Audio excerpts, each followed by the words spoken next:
Tardiness here. I'd like to call this meeting of the Glendora Unified School District to order at 7:06. Okay, let me see here. Let the record reflect that Mr. Lopez is absent this evening. All other board members are present. If I could ask you all to please stand for the Pledge of Allegiance. Ready, begin. I pledge allegiance to the flag of the United States of America and to the republic for which it stands, one nation, under God, indivisible, with liberty and justice for all. Okay, moving right along, report of action taken in closed session. The Glendora Unified Board of Trustees in closed session upon a motion by Mr. Clifford, seconded by Mrs. Merkley, and a vote of 4 yes, 0 no, has approved the settlement agreement for student 23-8065. Okay, I need to adopt the agenda now. May I please have a motion to adopt the agenda? So moved. Thank you, Mr. Clifford. Second. Thank you, Mrs. Merkley. All those in favor? Aye. Passes unanimously. Welcome, everybody. It's so nice to have so many friendly, smiling faces out in the audience this evening. Thank you all for coming. We are going to move on to board. The most fun part of our evening is the board recognition section, and I am going to let Dr. DeGrazia introduce our different award winners. Yeah, them. We have several groups to recognize, the first of which is our Glendora High School Pipe Band. And so you're going to enjoy a special treat here momentarily. Those that are sitting up here, we'd like to step off because it will be quite powerful up here. So let's step down for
entire Western region at what they do.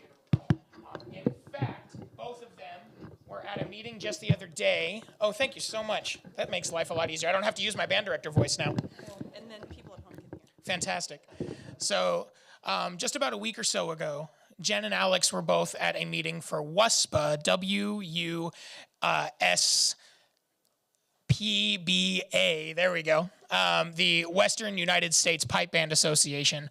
Jen DeBar, our pipe coach, happens to be the vice president of WUSPA. And Alex is also involved, and they were at a meeting there with dignitaries that represent the United States and Canada for pipe bands across both countries. And during the meeting, the president of WUSPA was speaking and was talking about the presence of pipe bands in public schools. And he said that there are approximately 900 public school pipe bands across the United States and Canada. And then he went on to say that only a handful of them are representing us in a way that we really want to push forward. He mentioned a school in Florida. He mentioned a school in Texas. And then without us saying anything, he said in Glendora High School, out of 900 public schools.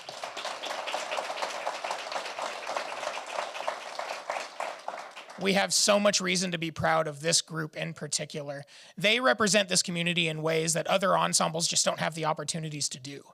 Rare is the day that I do not get a call saying, can we have the pipers come and represent you guys and play for this opportunity? Can they come and play Amazing Grace here? Can they come and do Scotland at this function? Can we have the pipe band come and do this? And I say, absolutely, we would love to come and be there for you. And they represent Glendora High School and the community of Glendora in so many different ways. I am proud to have this group represent you. And we are always looking for ways to continue that representation, both in Glendora, in Southern California, and beyond. Thank you so much for having us here tonight, Dr. DeGrazia and members of the board. Thank you very much for having us. My name is Terry Leave. Again, have a great evening. Thank you. If you might, sorry, Mr. Lee. Just a quick question. The young lady that is the leader, what is, I don't know what her correct title is. Pipe major. Okay, the pipe major. What is her name?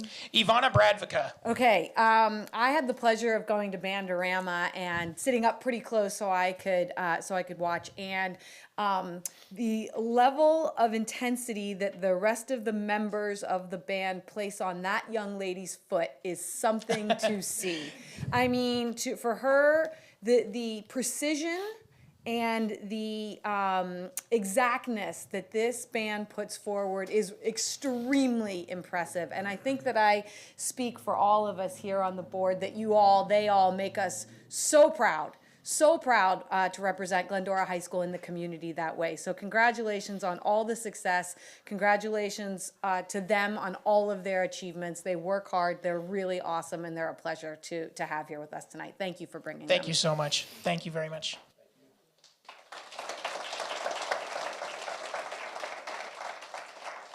On to our next order of recognition, please, Dr. DeGrazia. My pleasure. It's my pleasure to bring up the Glendora Education Foundation recently ran a very successful Giving Tuesday campaign, and we would like to invite Priti Patel up and her team from the Glendora Ed Foundation to tell us a little bit more about that process and how much support they receive from the entire community. Priti. Hi, can everybody hear me okay? Hi, I'm Preeti Patel. I'm the Executive Director of the Glendora Education Foundation. Here with me tonight, I have a few of our board members, Art Miranda, hello, Christy Thiel, and Aaron Ralph. And we're here today to present our final number for Giving Tuesday. Giving Tuesday is a campaign we promote every year. We've been doing it for a while now, and honestly, every year has been getting better and better. We are lucky enough to have an amazing support from our community. We also are lucky enough to have a donor in our community that matches dollar for dollar on that day. So with that said, this year we raised over $107,000 for our GUSD schools.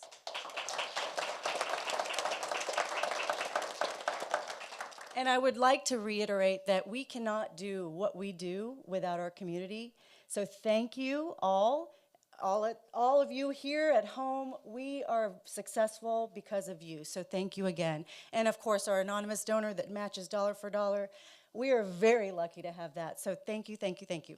I'm going to pass it along to somebody, one of our board members who wants to speak up a little bit about some of the items that we were able to raise funds for. Well, let's see, I'm the new guy here, so bear with me. So mystery science kits. Yeah, How much did we raise for that? a lot. I don't know the exact numbers. So these are just some of the items here. So we did some PE equipment, wellness room That's activities. right. Yep. I was part of that wellness room activity. Remember, it's Glendora High School towards the back. It's where kids could go and kind of, I wouldn't say therapy, but have a space of quietness for themselves. So, and there's also someone there. Excuse me, you need to be near the microphone so I can hear you. Right, sorry. At the people at home. Yes. Oh, that's right, because this is a web thing. So there's a room in the back where kids could go and have alone time, you would say, or have someone to talk to about anything they have in their mind, stress, anxiety, tests.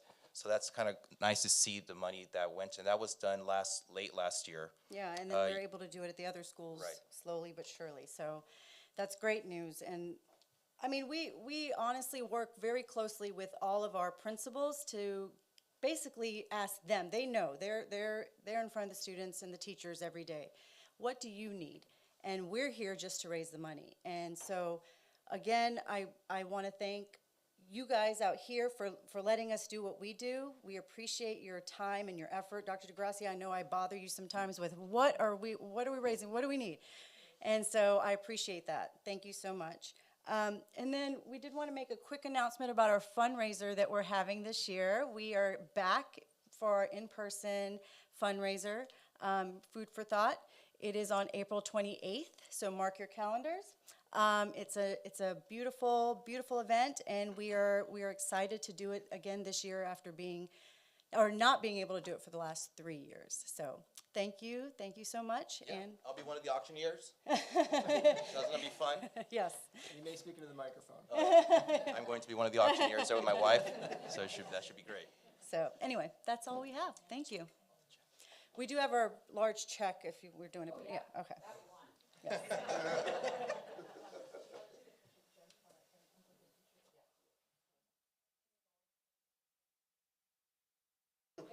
Well, I will say, though not reciprocal exactly of the large check, we do want to really say, on behalf of the Board of Education and all of our administrators, thank you so much to the Glendora Education Foundation. What you all Mrs. do- Reuter. I'm loud. What the community does through you all, the trust that the community has in you all, the partnering with the district to address some of the needs that our school sites and students may have, is really a cherished relationship. So with this plant, I thank you. And I'll be happy to take that big check off your hands. There you go. All of you in the picture, please. You can hold the plant. You can hold the plant, please. Thank you. Come on, everybody.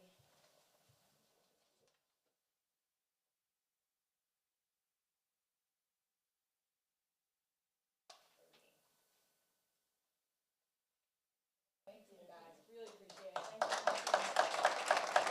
Thank you. Thank you.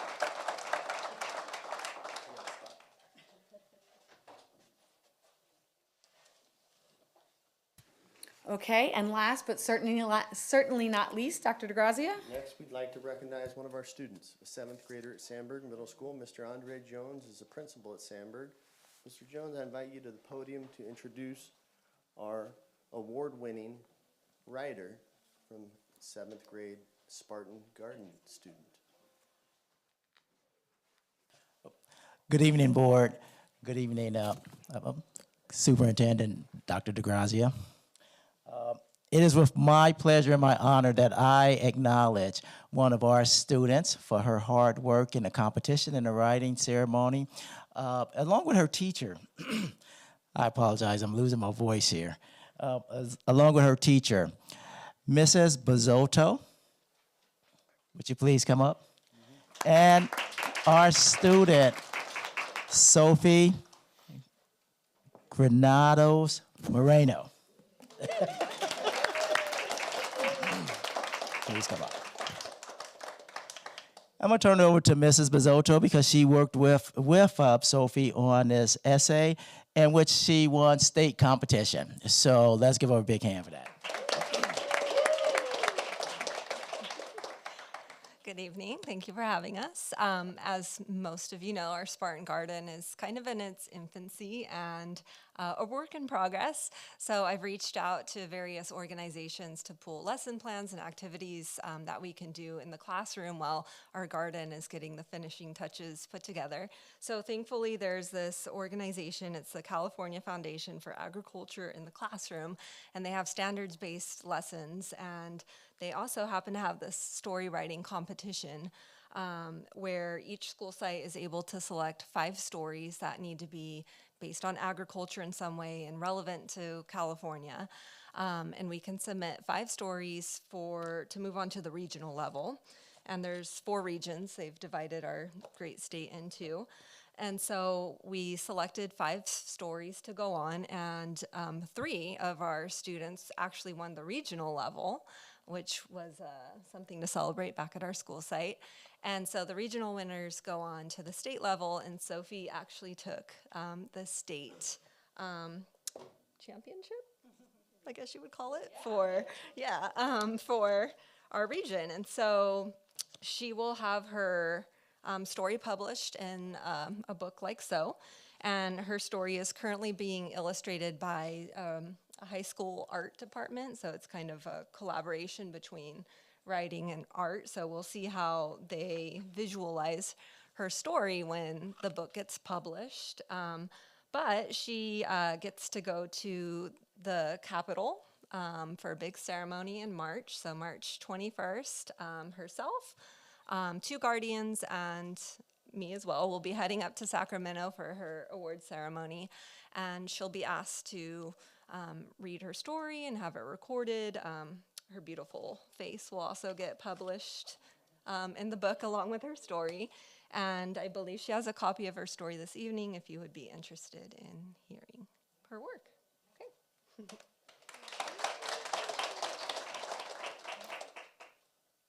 Just be sure to get really close to the microphone. Spring had just blessed its wonderful season upon California, specifically a small farm in Temecula. Here lived a duo of mother and daughter running a farm that had been passed down for over 7 generations. They had luscious crops, but they were mostly known for the scrumptious grape tomatoes and grapefruits that they produced every year. At the break of dawn, little Jemiah would put on her velvet red shirt and her dark black overalls and head out the door to check on the crops. On one of her daily checks, she was shocked to find a large patch of crops decimated, rotten to be precise. She went to the first row of grape tomatoes and witnessed the horror of what the unknown invaders had done to her family's pride. The tomatoes were shriveled and had many black spots on them, one of which had what Jemiah thought was a dead bug trapped inside, but instead ended up flying in her face. She swatted it away and ran inside to tell her mother of the insidious crime. "Mama," she yelled in horror, running to the room on the 2nd floor. She burst open the door, running to her mother's side. "What is it?" her mother asked. Delilah awoke in a panic, holding her mother's hand. "Did you have a bad dream again?" she questioned. "No, Mama, this is no nightmare. Come outside, quick." Jemiah ran out the door, walked out the front porch, and to the patch of infected tomatoes. Delilah soon followed, her wavy hair swaying from side to side.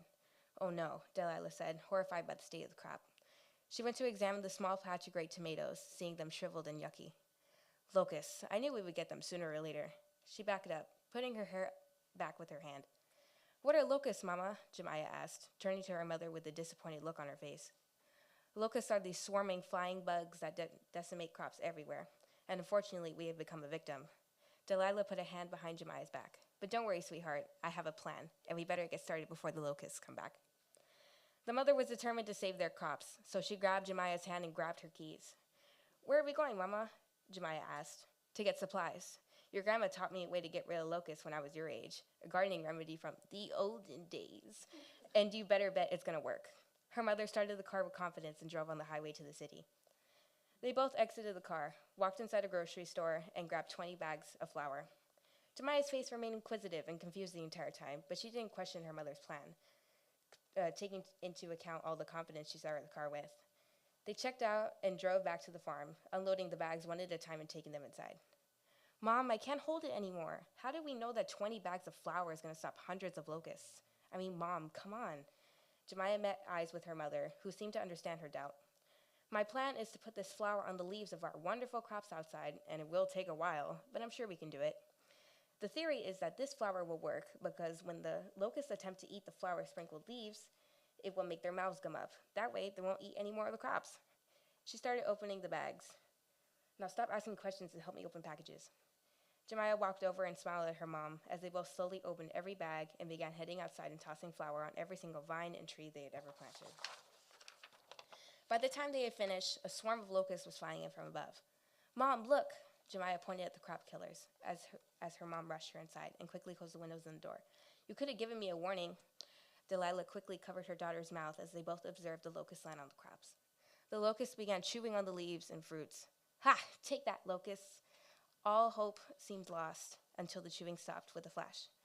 Jemiah's mother laughed as the duo high-fived each other in excitement. They repeated the process over and over and over again and watched as little to no locusts were coming to prey on their crops. Was it the flour, luck, a change in seasons? They may never know, but the duo continued to produce mass amounts of grape tomatoes and grapefruit every year and never had to deal with locusts again because of their determination and dedication to saving their crops.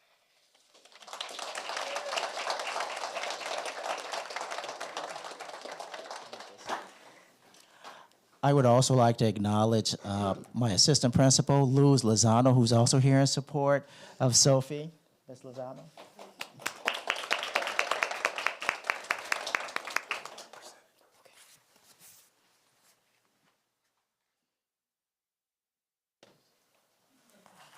Yes, sure. Hi, everyone. I'll say something. Board. Good evening, Dr. DeGrazia. Just to say we're really proud of Sophie. She works really hard. And I've met her prior in different occasions throughout campus, you know, when she's in the library. You could tell she's an avid reader by her writing, and we are so very proud of her work. Thank you to her and Mrs. Bisoto. Sophie, I have a certificate that I'm going to come down and give you in a minute, but would you mind stepping back up to the microphone, and can you tell us who you might have brought with you tonight to celebrate your recognition? Tonight I brought my family, my dad, my many grandmas, my Auntie Nikki, my cousin, my tias, my grandpa. So everyone's here tonight. Good, good. You earned it. Congratulations. And I just wonder, the story that you wrote, do you have experience with locusts and plants, or how did you come up with this story? I definitely do not have any experience when it comes to locusts, but I did make sure to do all the proper research beforehand, so that way I knew that everything was correct. I would say this is definitely my first time like handling crops with Mrs. Bisoto and the rest of my garden class, but it's definitely very fun. Yeah. That's awesome. Do any other board members have anything they'd like to add at this time? Yeah. Sophie, I want to say congratulations. You're eloquent. The way you read it, the way you wrote it, I can tell you're an avid reader, as your teacher said. I'm an avid reader myself. I love reading. I support reading as in many, many ways. But I wanted to say, keep going. I want to tell your family, thank you for being here and supporting her, because these little things matter, and having family support is extremely important. So please keep reading. I'm so excited to see what else you do as you get into the higher grades. I'm going to be watching you. So thank you for sharing your talent, and I can't wait to see it in print. Thank you. Congratulations.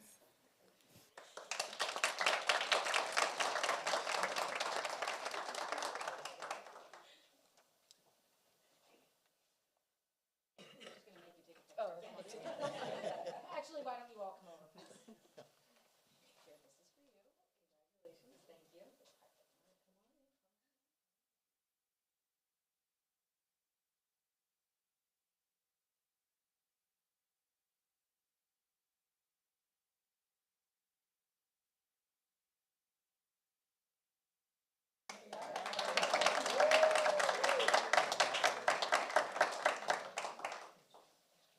Oh, I have a really quick question. So where will we get copies of that book? So when we head up to Sacramento, I believe they should be ready at that time. If not, we'll make sure you get a autographed copy.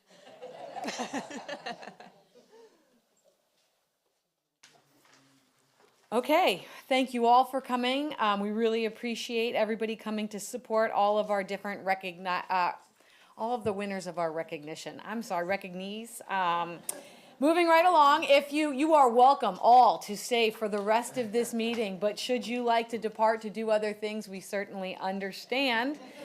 I'm going to move right along as you all depart for the statement of the board president. Again, I want to welcome you all. Thank you all for coming. We do not have any public comment cards, but I will give you the opportunity to make a public comment at this time if you'd like. We'll just ask you to fill out a public comment card when you're done. Would anybody like to make a public comment this evening? Okay. All right, then we are going to move right along to our only discussion action item of the evening. The members of the Board of Education are pleased to announce the selection of Dr. Dominic DeGrazia as the Superintendent of the Glendora Unified School District. Dr. DeGrazia is currently serving as the district's interim superintendent. Dr. DeGrazia's extensive administrative experience includes service in the Glendora Unified School District, where he has served the district families and students in many capacities, including Assistant Superintendent of Personnel Services, Director of Personnel, Principal of Goddard Middle School, Assistant Principal, and Elementary Teacher. His educational background includes earning a Doctorate of Education in Educational Leadership from Azusa Pacific University, a Master of Arts in Educational Administration from Azusa Pacific University, and a Bachelor of Arts in Sociology from University of California, Riverside. May I have a motion to approve the employment agreement for the superintendent with the Board of Education and Dr. Dominic DeGrazia as presented? Okay, it sounds like that was a unanimous so move, so I'm going to give it to Mr. Clifford. I'm going to take a second from Mrs. Merkley. Would anybody like to make any comments at this time? I would. Okay.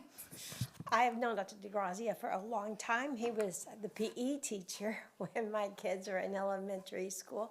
Great job. And then he was the principal at Goddard when my kids were there. And I have two really good memories. One, my daughter Kimmy, middle child. You know, they have that syndrome. She's cute. She survived. She's turned out well. But she was like, first day of sixth grade, Mom, please don't make me go back, homeschool me. And I'm like, one of us would die. And it was one of my good mom moments. And I said, Kimmy, let's give you a month. And if you don't like it, then we'll talk about homeschooling. So I mentioned it to Dr. DeGrazia because at PTA, and he went and checked on her. And he goes, she's fine. She's a good actress. She was fine. She ended up being great. She loved it after a month. But it was just really nice of him to go and check on her. The second was I was council PTA president, and Goddard was going to Japan, and the Goddard PTA president didn't want to go, and he asked me if I wanted to go. Yes, is what I said. So thank you for that. We had a great time, although we went on zip lines, and there were these rope bridges to cross, and I'm afraid of heights. I love zip lines. And he would shake it. No, anyway, just... You shook her zip line? Not the zip line. It was the rope bridge. You had to walk across, and he would shake it. Anyway, I survived that too. So we go way back. So I am excited that he is our superintendent and know that he will do a great job. Madam President, I would like to state that I've known Dr. DeGrazia before he was Dr. DeGrazia. And certainly as a fellow Cougar, which doesn't mean anything about our age, it has to do with Azusa Pacific University. I'm proud of this moment. I'm proud of the fact that he was educated at APU, which is a fine university to educate doctorates in education and the like. I'm very proud of the fact that he is in tune with the Glendora Unified School District. He mentored all three of my children as they went through the respective school that he principaled, and also through my oldest daughter's, who taught here, through her teaching for the first 3 years. I'm very proud of this board for the decision that they've made. I'm very hopeful for the district as we move forward for the next few years. And I have a lot more to say, but I will stay that till later on. Thank you. I wanted to say congratulations to Dr. DeGrazia, and also for our community to know that this decision was unanimous among the board, and it's something that we did discuss, and we wanted to make sure that we had the right person for the job, the most qualified person for the job, and we do wholeheartedly believe that Dr. DeGrazia is that person for many reasons that the rest of the board has already mentioned.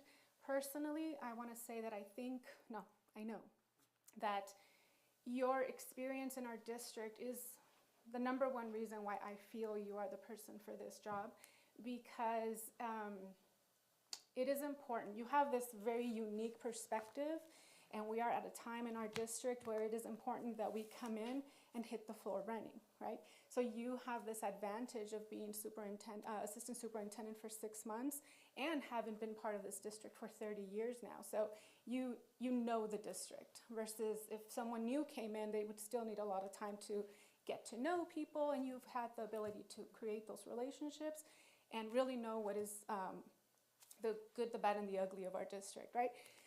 I mean, the good, the bad, and the ugly. So you have that perspective, which I appreciate, and I also, with that said, feel like I have high hopes and expectations in that you will be able to take a close look with this unique perspective of to be able to follow through with current procedures and protocols that are in our district and make sure that they are serving all our students. And if you've seen in the last 6 months, in the last 30 years, that there's something that isn't serving all our students, that you are ready to change those things. So I'm happy, I'm excited, and I look forward to the work that we will do together. Thank you. It's always hard going last, but I will just say I echo all of my colleagues' sentiments, and I thank you for your commitment, your continued commitment to Glendora Unified. There are a lot of very exciting things that are coming down the pike, and you seem very excited about them too, so I look forward to working together as a team to accomplish all the goals for every single student here in Glendora Unified. So with that, we've had the motion, we've had the second. All those in favor? Aye. Aye. Any opposed? Congratulations, Dr. DeGrazia.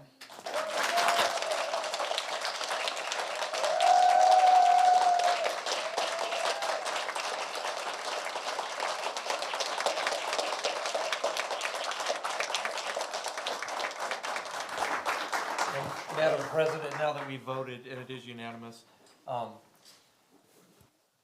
Trustee Lopez was very sad that he couldn't be here tonight because he has some duties in his own district that he could not work around, but he's very supportive of the decision of the board, and he was allowed to tell me that, so he asked me to relay that to anyone who's listening, and congratulates you also, Dr. DeGrazia.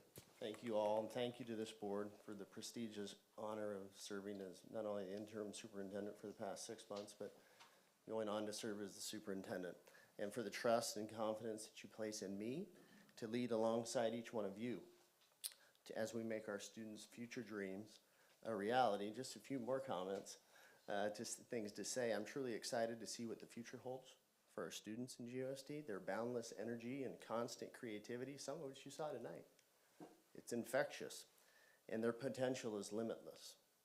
The unwavering support of our families and our community, you saw that tonight too, to our students' success is extraordinary. It is my great honor and privilege to work in such a special place, one that I've called my GOSD family for over 25 years.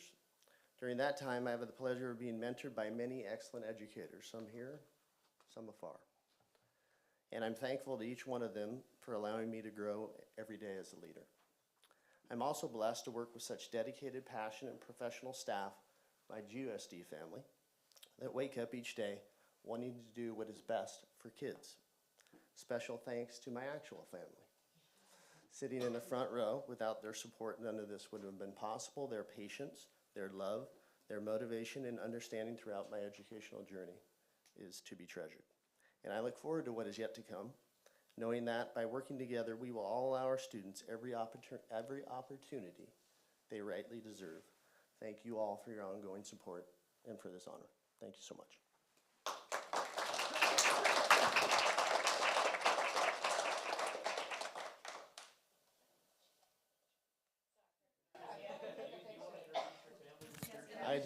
wife, Tammy DeGrazia, a principal in another fine district nearby, a former employee here in Glendora Unified of many years as well. My son is next to her. He's a teacher in Claremont Unified, first year. And my daughter is a senior at San Diego State. She made the drive back surprisingly this evening. So we welcome all them, and sure, we'll take a picture. Do you want to scoot, you can be in front of the seal?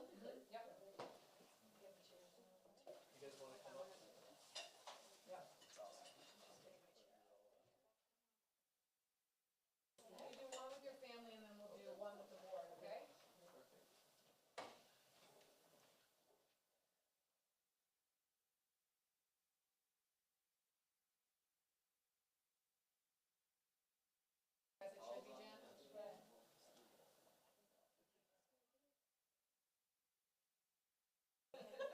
Are you in the right place in front of the seal? Are they centered correctly? This is important. They're not. Yeah, go for it.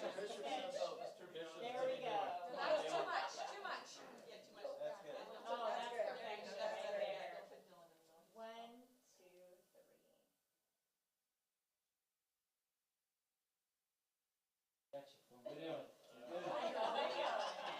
Oh, heavens. Okay. All right.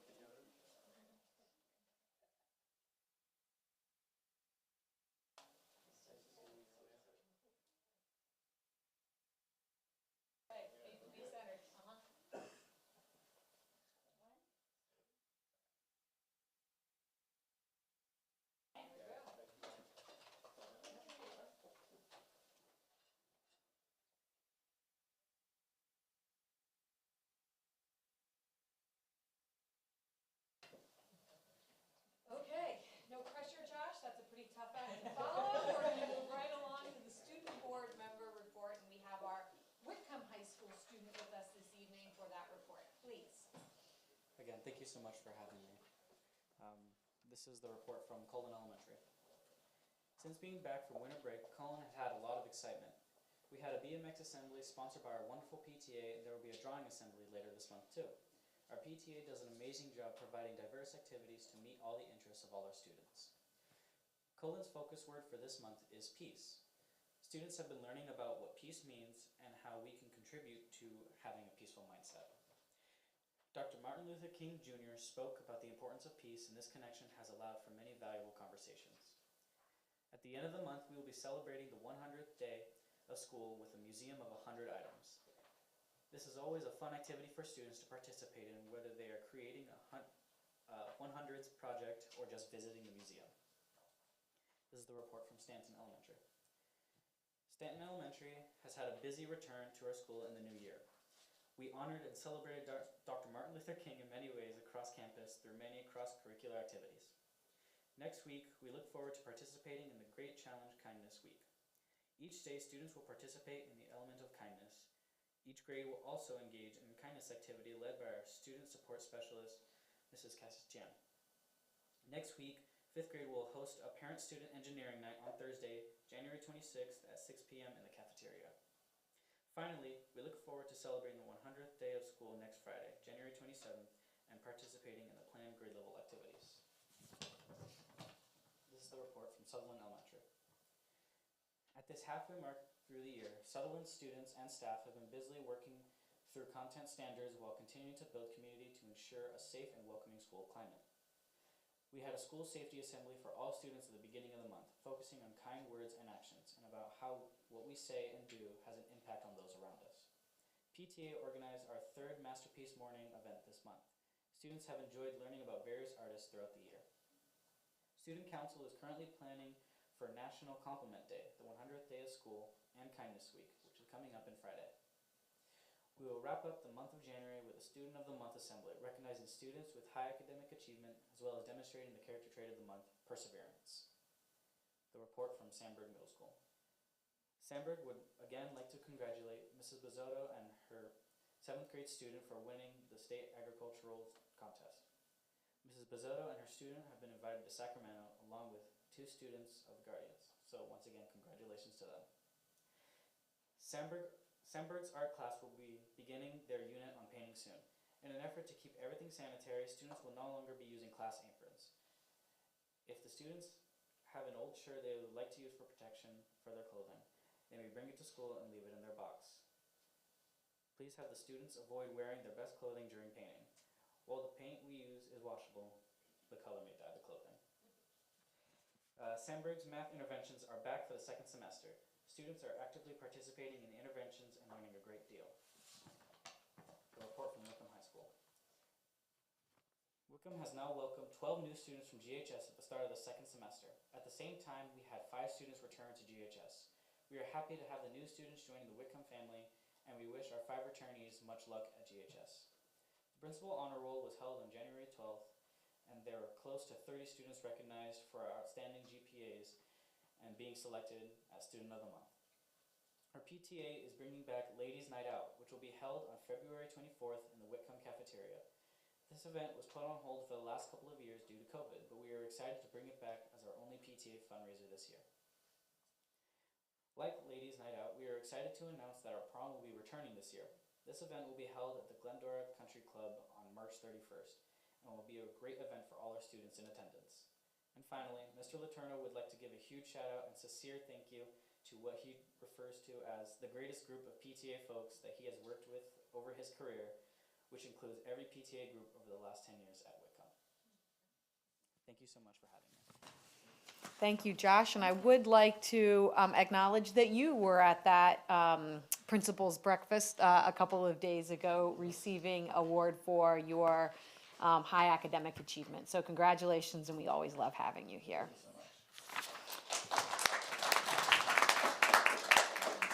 We move right along now to comments from members of the Board of Education. Mr. Clifford, you're up first. Thank you. I'll try to be very quick. I would like to give a shout out to the Glendora Adult Transition Program. And specifically, I think it's Lainey Armstrong and Lauren Kirkendall. Not sure, but I think those are the 2 names that I followed. But my little Grinch heart was warmed where I watched the video of our students in that class actually making from scratch dog treats, actually doing the artwork for the packages. So they came up with the business plan, they did the artwork, they packaged them, they made the product for sale. I believe, I don't know if somebody has one here, hold it up, but it is the, I don't use this word very often, but it was the absolute cutest artistical program I've ever seen. I had no idea this existed. I raced there. I might have been the first person to even buy them.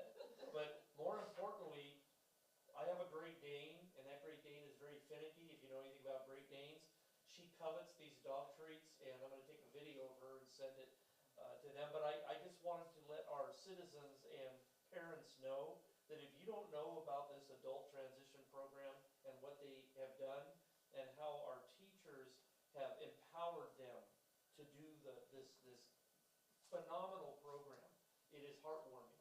And I'm hoping that, Dominic, there could be a little that video. I hope everybody could see that, not just me. But if you want dog treats, please call the district office to try to figure out how to get them. Tracy will handle it. They're phenomenal, and I said way too much, but thank you very much. I think we'll all talk about attending Bandorama. It was probably it was either my 15th or 16th Bandorama, but never as a trustee. And it was like, the seats were better. I'll tell you that. The seats were better, and the band and the director and Gordy Norman was there, and Scott Schwartz, I think. People that I've known over the years, they were there, and it was just a warm, inviting, I'll get in trouble for this, Glendora kind of an evening where we were just, it was a lovely evening. I think we were all there, we were all there. It was a lovely evening, and I hope that we have more of those. It would look like a packed house too. It looked like there wasn't a seat that was open, a few that were strategically not supposed to be sat at, but thank you for that. The superintendent and I attended Glendora Chamber of Commerce Legislative Action Committee and did some diligent work on understanding and putting a plan together to push back on some of the legislative actions that are happening at the state of California and how they impact our take on it was the Glendora Unified School District. Other people were there for other things, but we were there for the school district, and it was a great meeting. I attended 2 meetings at the district with the president meeting with the superintendent over business and other activities, which were very informative for me.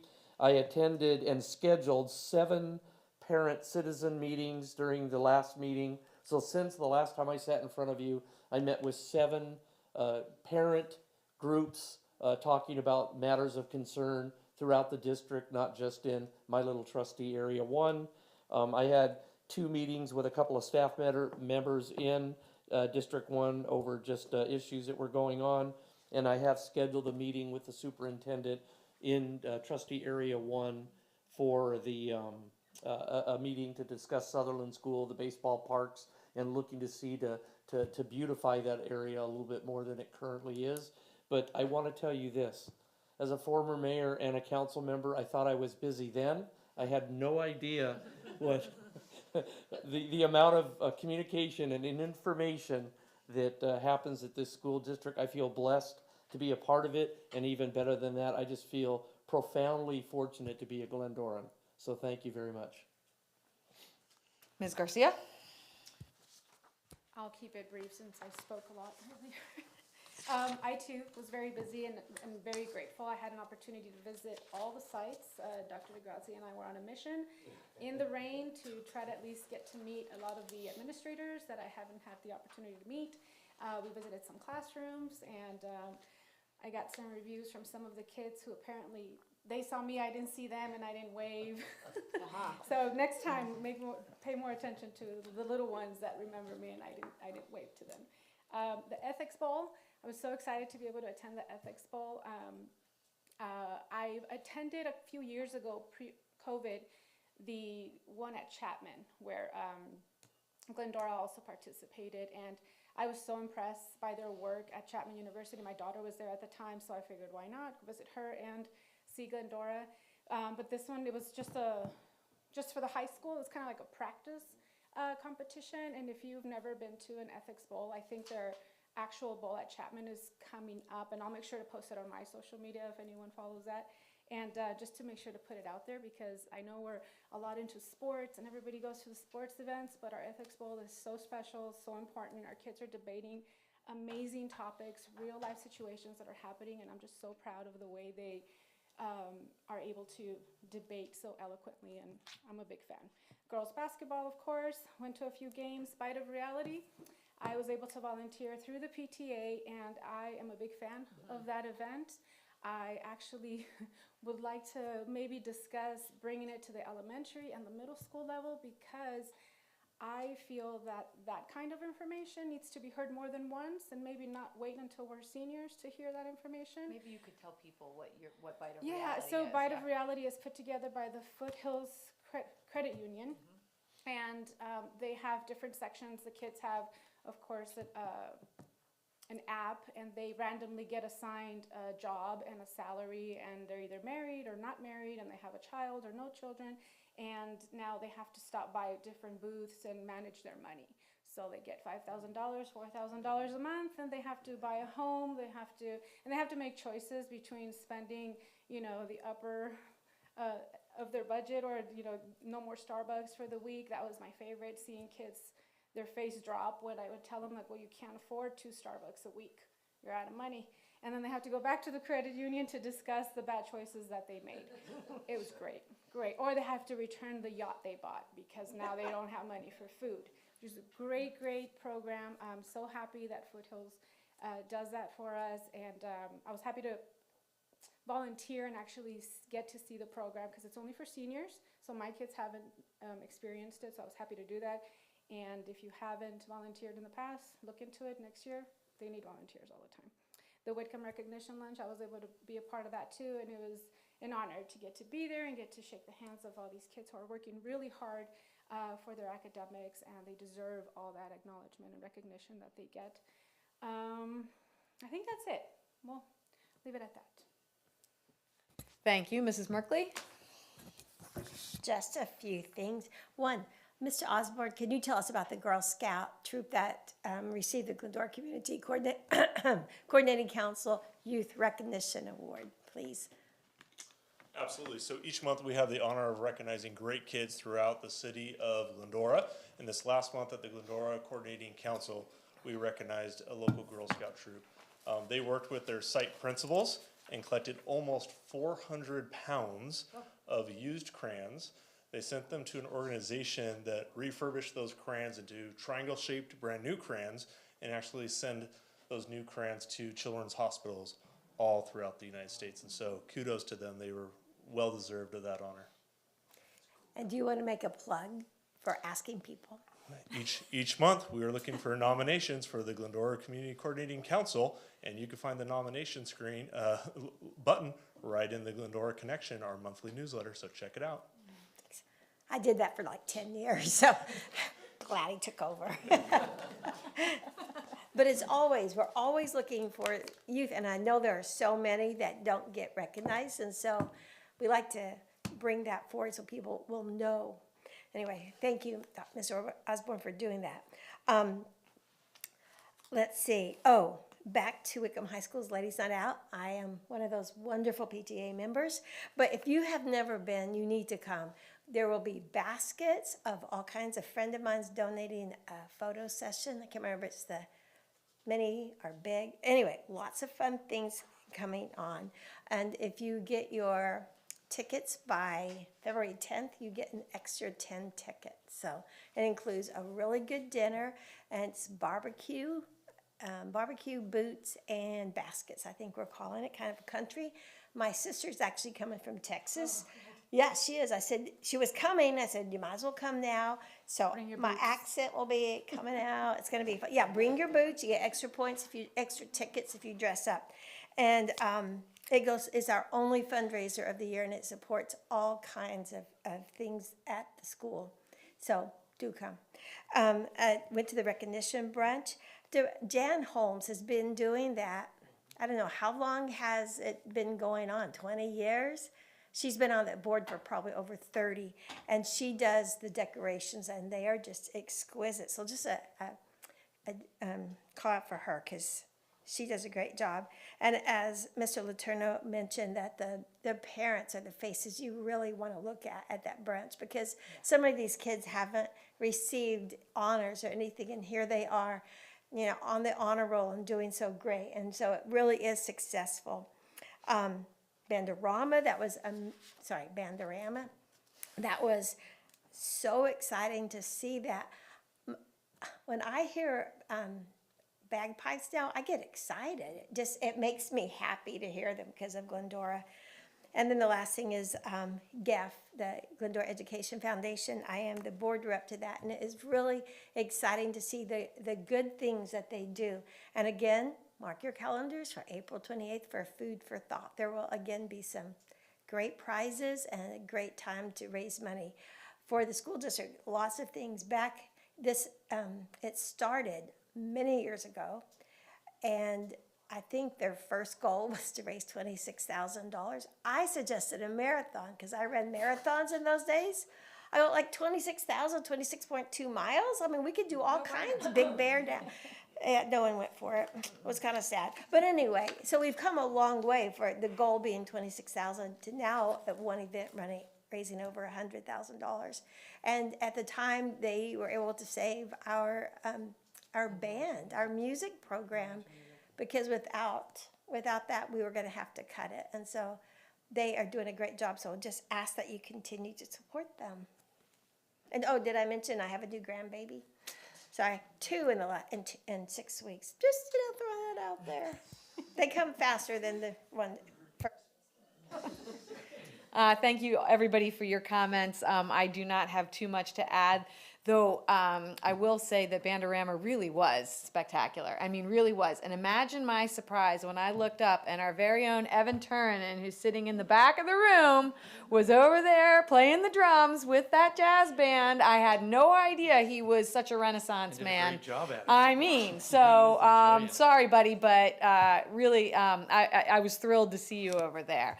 I am looking forward to my first board meeting as the Glendora Unified Representative to the San Gabriel Valley ROP this Thursday. We have on our consent calendar tonight to approve the new MOU for the San Gabriel Valley ROP, and I look forward to attending that meeting and bringing back the information to all of us here. I'm really excited about the program and excited to be part. That's really all I have to say this evening. Madam President? Yes. You might want to mention, you know,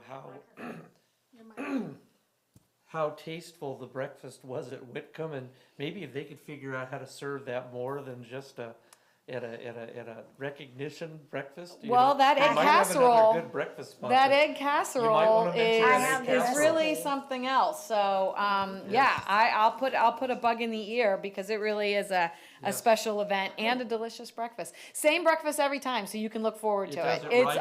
It's delicious. It rivaled our Glendora breakfast spot, so there you go. It really is good. Yes. Okay. If there's nothing else, we're going to move right along to our superintendent's report. Please, Dr. DeGrazia. Thank you so much, Madam President. It's been an outstanding start and a strong start to the second half of the school year. Second trimester for our elementary students is ending on February 24th. Now, that's just a month away. You heard about the 100th day of school coming, and things move fast here as you begin a new calendar year. So there's an abundance of activities at all sites, some of which you saw tonight or evidence of. A lot of water, a lot of storms that everybody's weathered recently. In our Glendora Chamber meeting this last week, Mr. Clifford and myself received information from the mayor, Pro Tem Thompson, that Glendora received almost 19 inches of water in these last few storms. 19 inches. And the work, so we want to thank the city services and their staff and getting us up and running, back up and running when our power went down for really only an hour and a half here at the district office. That was amazing for it to be back up. Thanks to Edison for that. But a special thanks and kudos to our maintenance services and our custodial services teams across the district for keeping us up and running and working efficiently during such times. It was difficult. We've heard a lot about the dangers of fentanyl, and as we head into February, let's recall those dangers and what they pose to all communities, including Glendora. And with the news of a former student's passing as a grim reminder of fentanyl's fatal outcomes, we continue to partner with local, regional, state, and federal organizations in order to educate everyone in our community about its harmful effects. We have added another training that will happen next week, January 31st. Please sign up, and I think it went out today or is going out this evening, probably during the meeting. That is for parents, thank you, for parents to sign up, and any parent that signs up and goes through the training through the LA County Department of Public Health, they will come to the high school on the 31st at 6:30, I believe, in the little theater to present, but you need to sign up and register. Also, those that attend will receive the Narcan administration or drug administration as part of their attendance. Yeah, there's a Google form that's going out. I think it went out at 7 tonight, and so it's in parents' inboxes now. Yep. So we will continue to provide more and more information and education on that. Thanks to the foundation, not only for the check they presented this evening, but they've also partnered with us on a project titled Mission 17. Students have been working before school, during their breaks, after school, to put together a project that's going to go up. The winning project is going to go up to the International Space Station in June. We have that project is focused on sustainability and the sustainability of mushroom growth leather to utilize as cloth and clothing to see if mushroom growth will occur in space. 3 students, a junior and 2 of our seniors, developed a project detailed as that. Pretty amazing. It's been selected as our winner. We had several projects that went forward. That project is the winner. It will go up to the, again, ISS in June. Right now we are also completing our patch design contest, where students are designing a patch that incorporates Glendora and the International Space Station. And so it will represent Glendora, and that patch will go up into space. The winning patch will go up into space with that very same project. So we look forward to that, and thanks to GHS for supporting that financially to make that happen. We are only one of 2 districts in the state of California participating in that project, and I think 37 nationally. So it's a select company. Professional Development Day is coming in just a couple of weeks. Dr. Prince has put out a lot of information about that. The focus is on safety. We will have a keynote speaker. It will be a parent of one of the victims from the Sandy Hook tragedy from years ago. So it will be a powerful keynote. And then we will be practicing our standard response protocol and our standard reunification method together, all staff, administrative, certificated, classified, all together. Some financial news a little later tonight. Ms. Walzak will introduce the auditing firm of Christie White and Associates, they are here. Thank you for being here. To present an overview of their annual audit of the district, a practice to ensure that the state of the district's financial systems and practices are both sound and strong.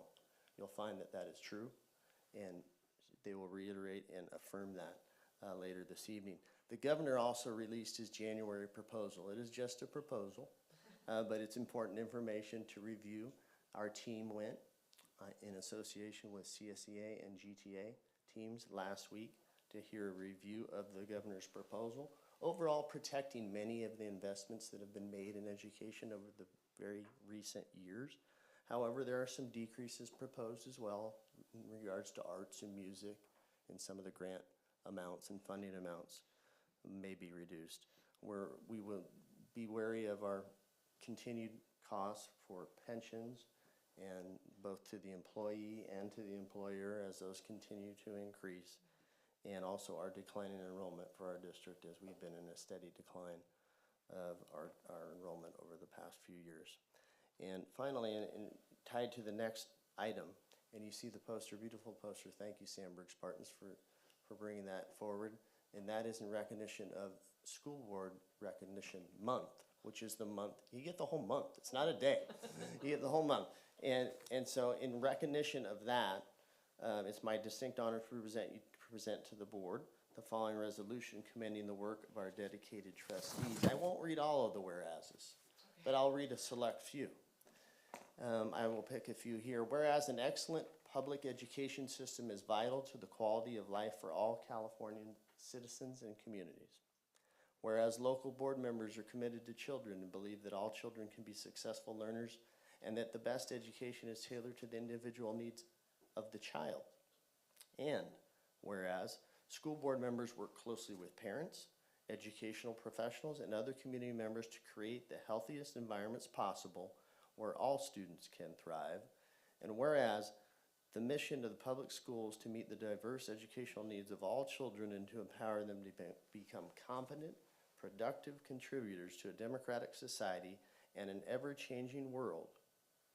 Some of our belief statements are right out of there, is more poignant than ever before. Now, therefore, I, Dominic DeGrazia, do hereby declare our appreciation to the members of the school board and proclaim the month of January 2023 as School Board Recognition Month in the Glendora Unified School District. We urge all community members to join me in recognizing the dedication and hard work of local school board members and in working with them to create an education system that meets the needs of our children. This day signed, I have signed it, the 23rd of January 2023. Please join me in congratulating the board for recognizing them.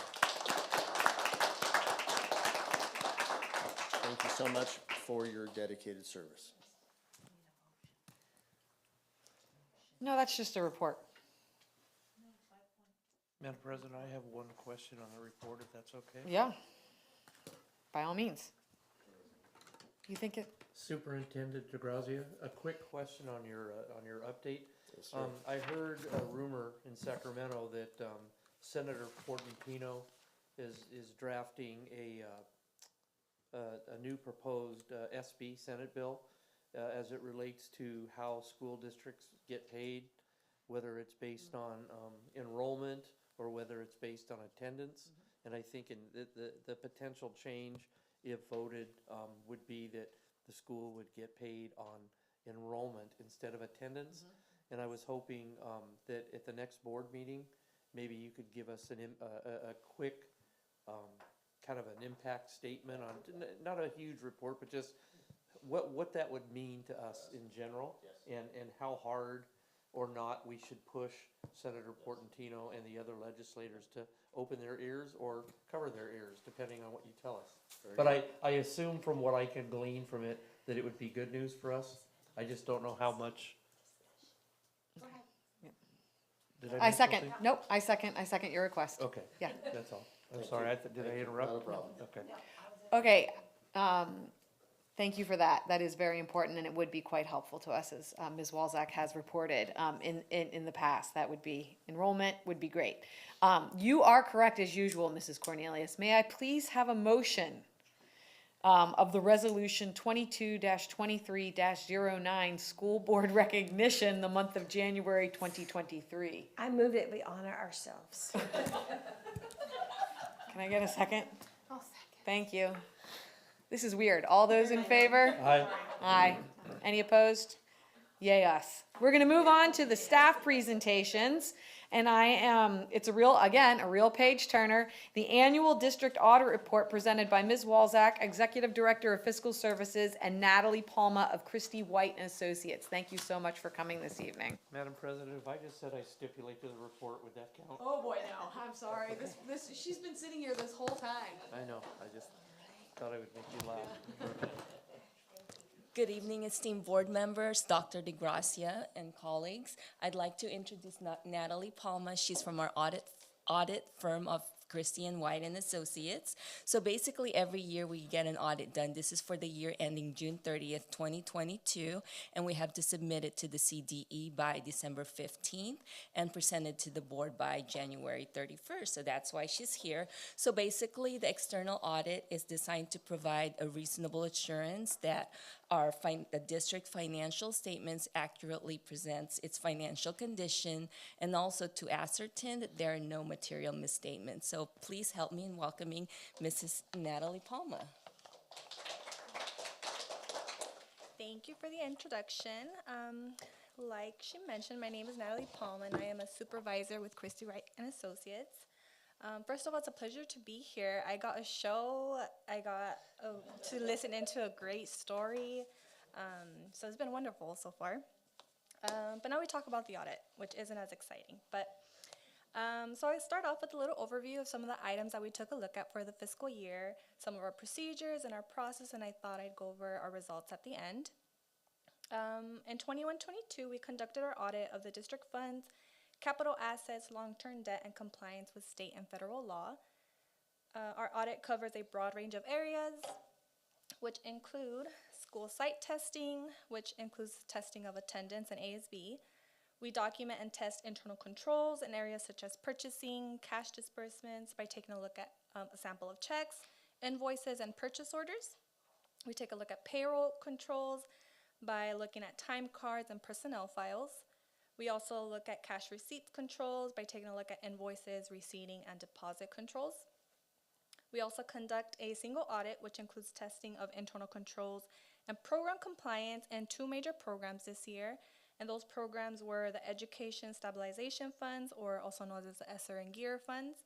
And we also took a look at the Child Nutrition Cluster.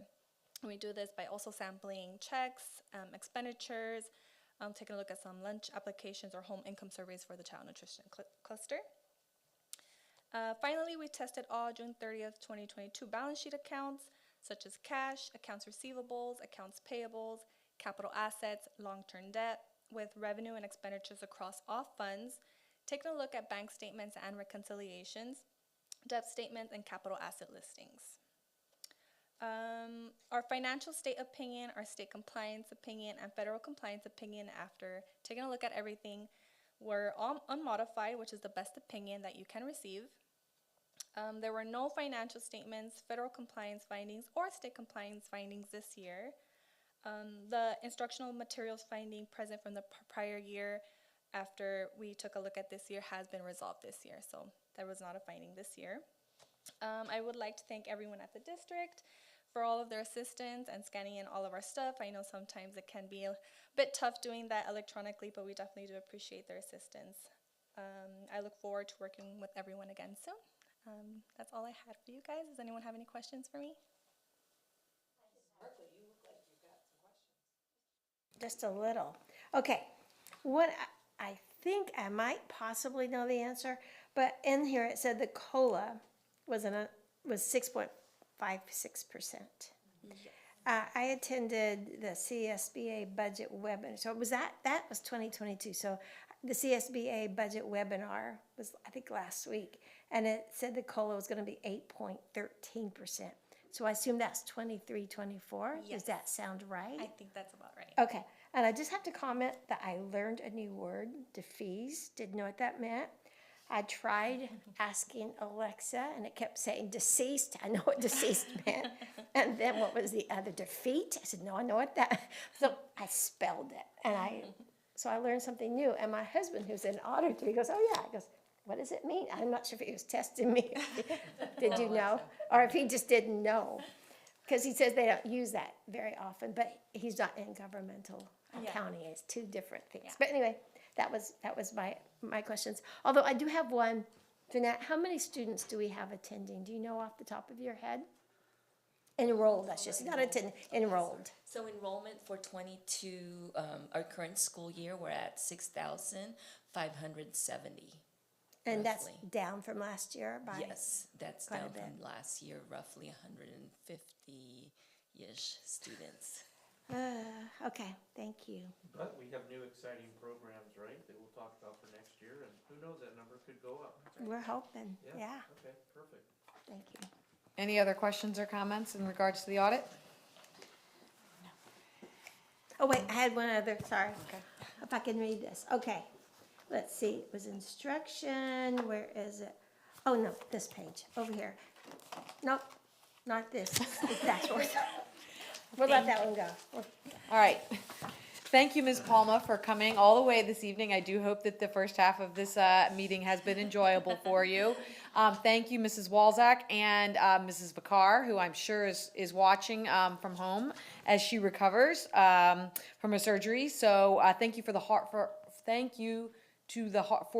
work from the financial team in not only doing all the work correctly all the time so that the audit is, the result is what it is, but working with our auditors to make sure that we are well within compliance and we get a clean bill every single year. So thank you very much. Appreciate the partnership. Thank you. Have a good evening. Madam President, do we have to receive and file that, or is it a no, you just presentation and that's it? It's just a presentation. Well, lucky us. And then you can go home and read all that. Thank you. Thank you. We're going to move right along to the next presentation that I'm looking forward to. And if I could ask Mrs. Spino and Ms. Fry to come on up to talk about our district website overview and We Tip.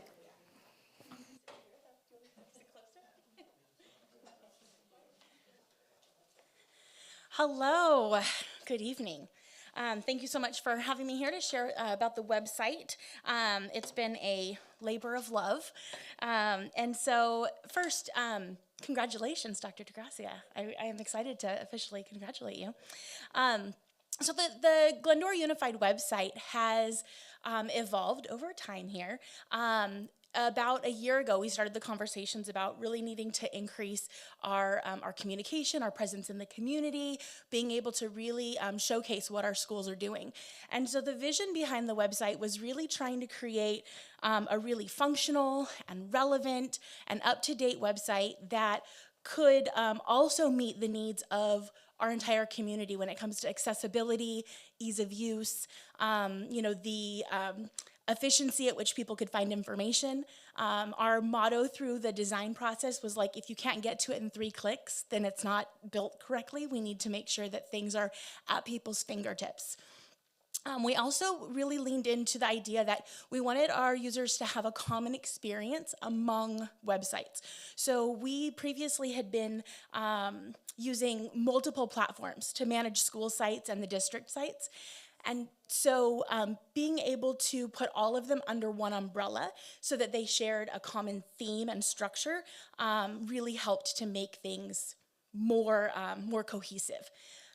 So with the new website, we're hoping that we'll see improved communication between the community and the districts, between schools and the school community, and that these new websites are really going to be representative of the learning community. So like I mentioned, our strategy was really to try to focus in on the most important information and put that at the forefront. We had to migrate all of the old information from the old website over and then go through it kind of with a fine-tooth comb to see what we needed to keep, what we could get rid of, and then to also look at how we could make what was there more accessible. So there were things like things that used to be clicked and it would go to a PDF. Now you click it and it goes to a web page, and that's intentional because it helps with accessibility tools. So it helps our built-in translation. It helps when somebody's using a screen reader and has to have the text of the website read to them. And so really keeping those things in mind was important as we built out the new website. It was also important that we remained responsive as we still are, in making sure that as suggestions come in or as errors are pointed out, that, oh, this data was migrated over, but it's actually not accurate, that's important to know too. And so we want to make sure that we treat the website as like a living document, as a living place on the internet. It'll constantly evolve. There will never be a point where we say, it's done. I wish, right? That would be great, but it's not. It's constantly going to evolve. And so that's our task. That's our goal with the website. So just some of the things I will point out to you. So I did say there's built-in translation. So up at the top of the page, there is a, it's like not clicking, hold on, not moving. There's a built-in translation option at the top. It'll translate into a number of languages, more than we probably will ever need, all of our dominant languages as well as others. And so that built-in translation function really, it comes from like a Google Translate type of option, but we've had people test it out and say that it is really reliable. So as long as the information is embedded there on the website, then they're able to access it. We also have a search bar now, so people can go in and if they're not sure where to find information about, say, Allen Bill, they can click on that search term or the search bar and type in Allen Bill, and then it'll take them to the results within our entire website that show where we feature information about the Allen Bill. And so those things are really helpful for our families. Also, we have our social media links on our website, so people can find us easily, even outside of the website. We've got really, like in terms of accessibility, there was a lot of thought put into the color contrast so that the buttons and things are visible, and it helps with ease of use, especially people who might have difficulty in accessing contrasting colors. Every picture pretty much has a text alternative that's hidden into the programming so that, again, those screen readers can access the images.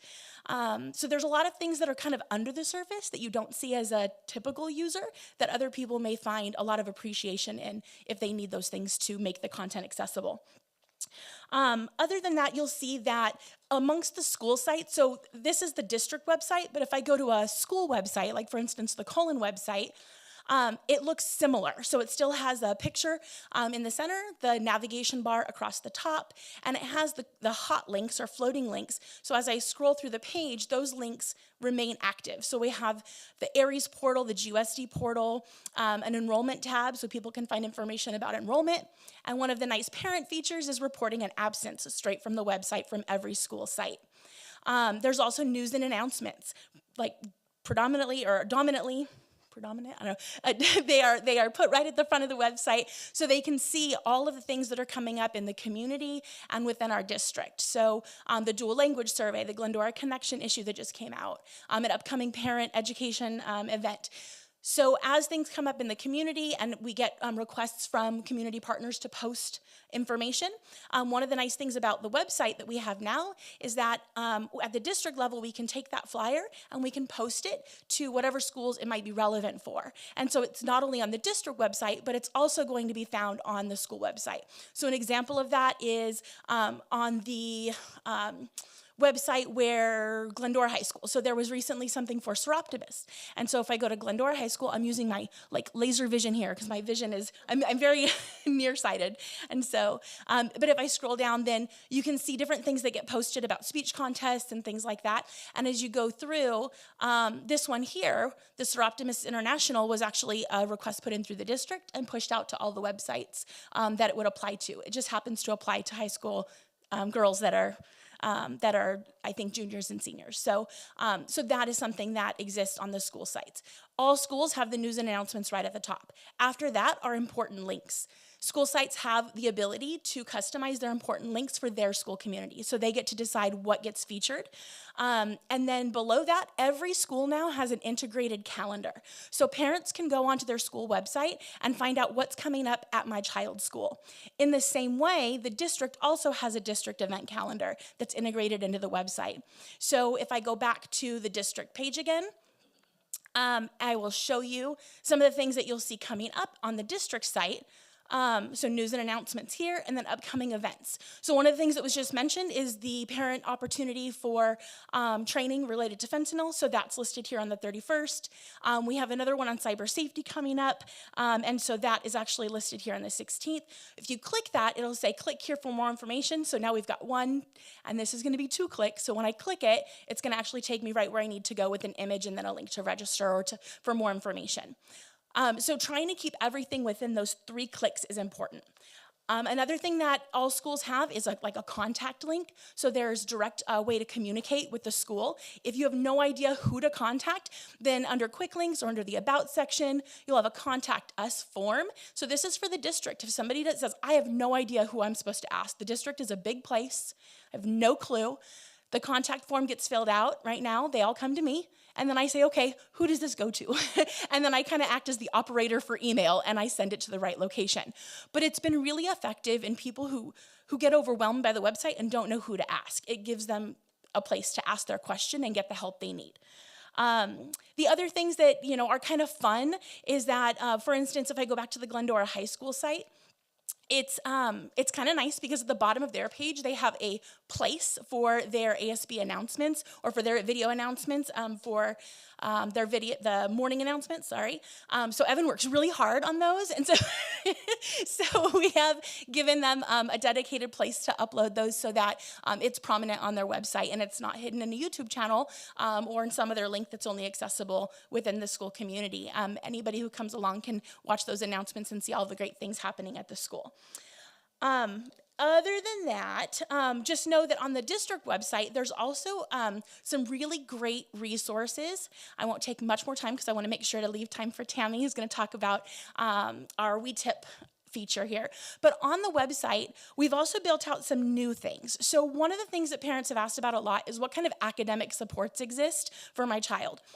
So every single school site has access to this same page that's created at the district level where it lists out just some of the basic academic supports. So district approved tutors or K-8 online tutoring through paper or tutor.com at the high school. So it lists those and also how students can access those resources. That same page, it looks identical at the school sites except it matches the color theme for the school. That's one of the nice things also is that we can create one page and push it out to all of the schools and they all get the update simultaneously. So nobody has a delay in information. The same thing is said for under our parents and students tab, there's an anti-bullying tip line. And so the anti-bullying tip line is also one universal message to all of our families about our stance on bullying and how they can obtain help, how they define bullying, what can you do if you're being bullied. We have both the information about our email and the phone number that you can call the district office to leave a message, and then also the anonymous WeTip that Tammy will tell you about in just a bit. We also have a really nice feature. I already kind of showed you the calendar items, but in the parent and family engagement page. So in addition to listing like all of the things parents can do to be involved in their district and school communities, we list all of the upcoming and past trainings from the school year, as well as resources, so recordings or slide decks. I know that makes some of you very happy. So that was really important to us because we do a lot of work to try to prepare these presentations and to make sure that we're sharing information. And so creating a library of those things is really important. As we build out more, we'll do kind of an archive page where we can go by year and go year over year with all the things we've covered. Other things that are uniform across sites that parents I think will appreciate is our volunteer process is uniform across, and so they can access that under the parent and student tab.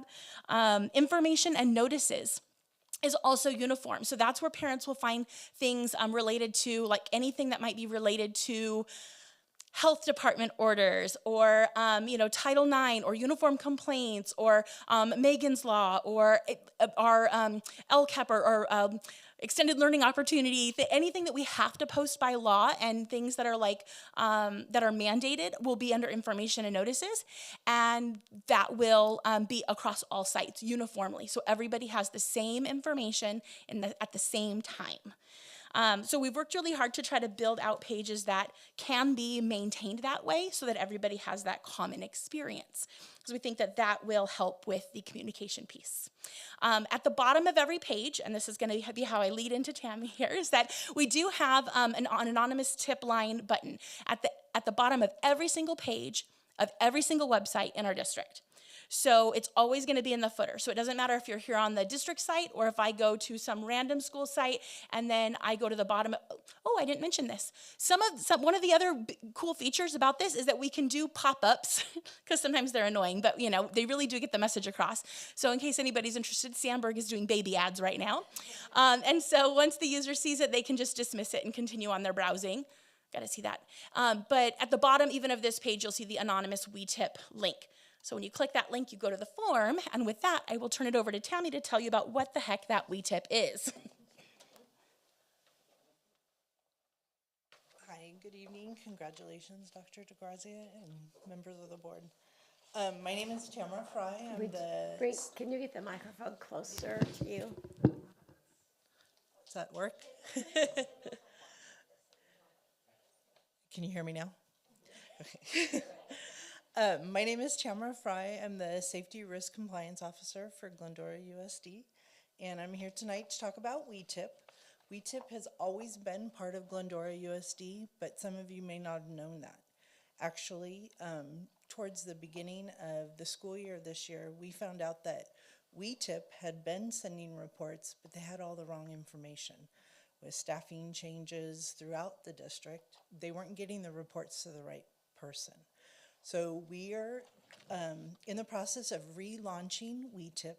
These posters went out to all the sites this week, as long as they're posted in visible areas for the kids to see, parents and staff. We have some metal signs that were added to the front of some of the school sites, and we're hoping to get some more. It's a program that allows for 24/7 reporting anonymously. They can go onto the website, they can scan this QR code, they could call, they can text.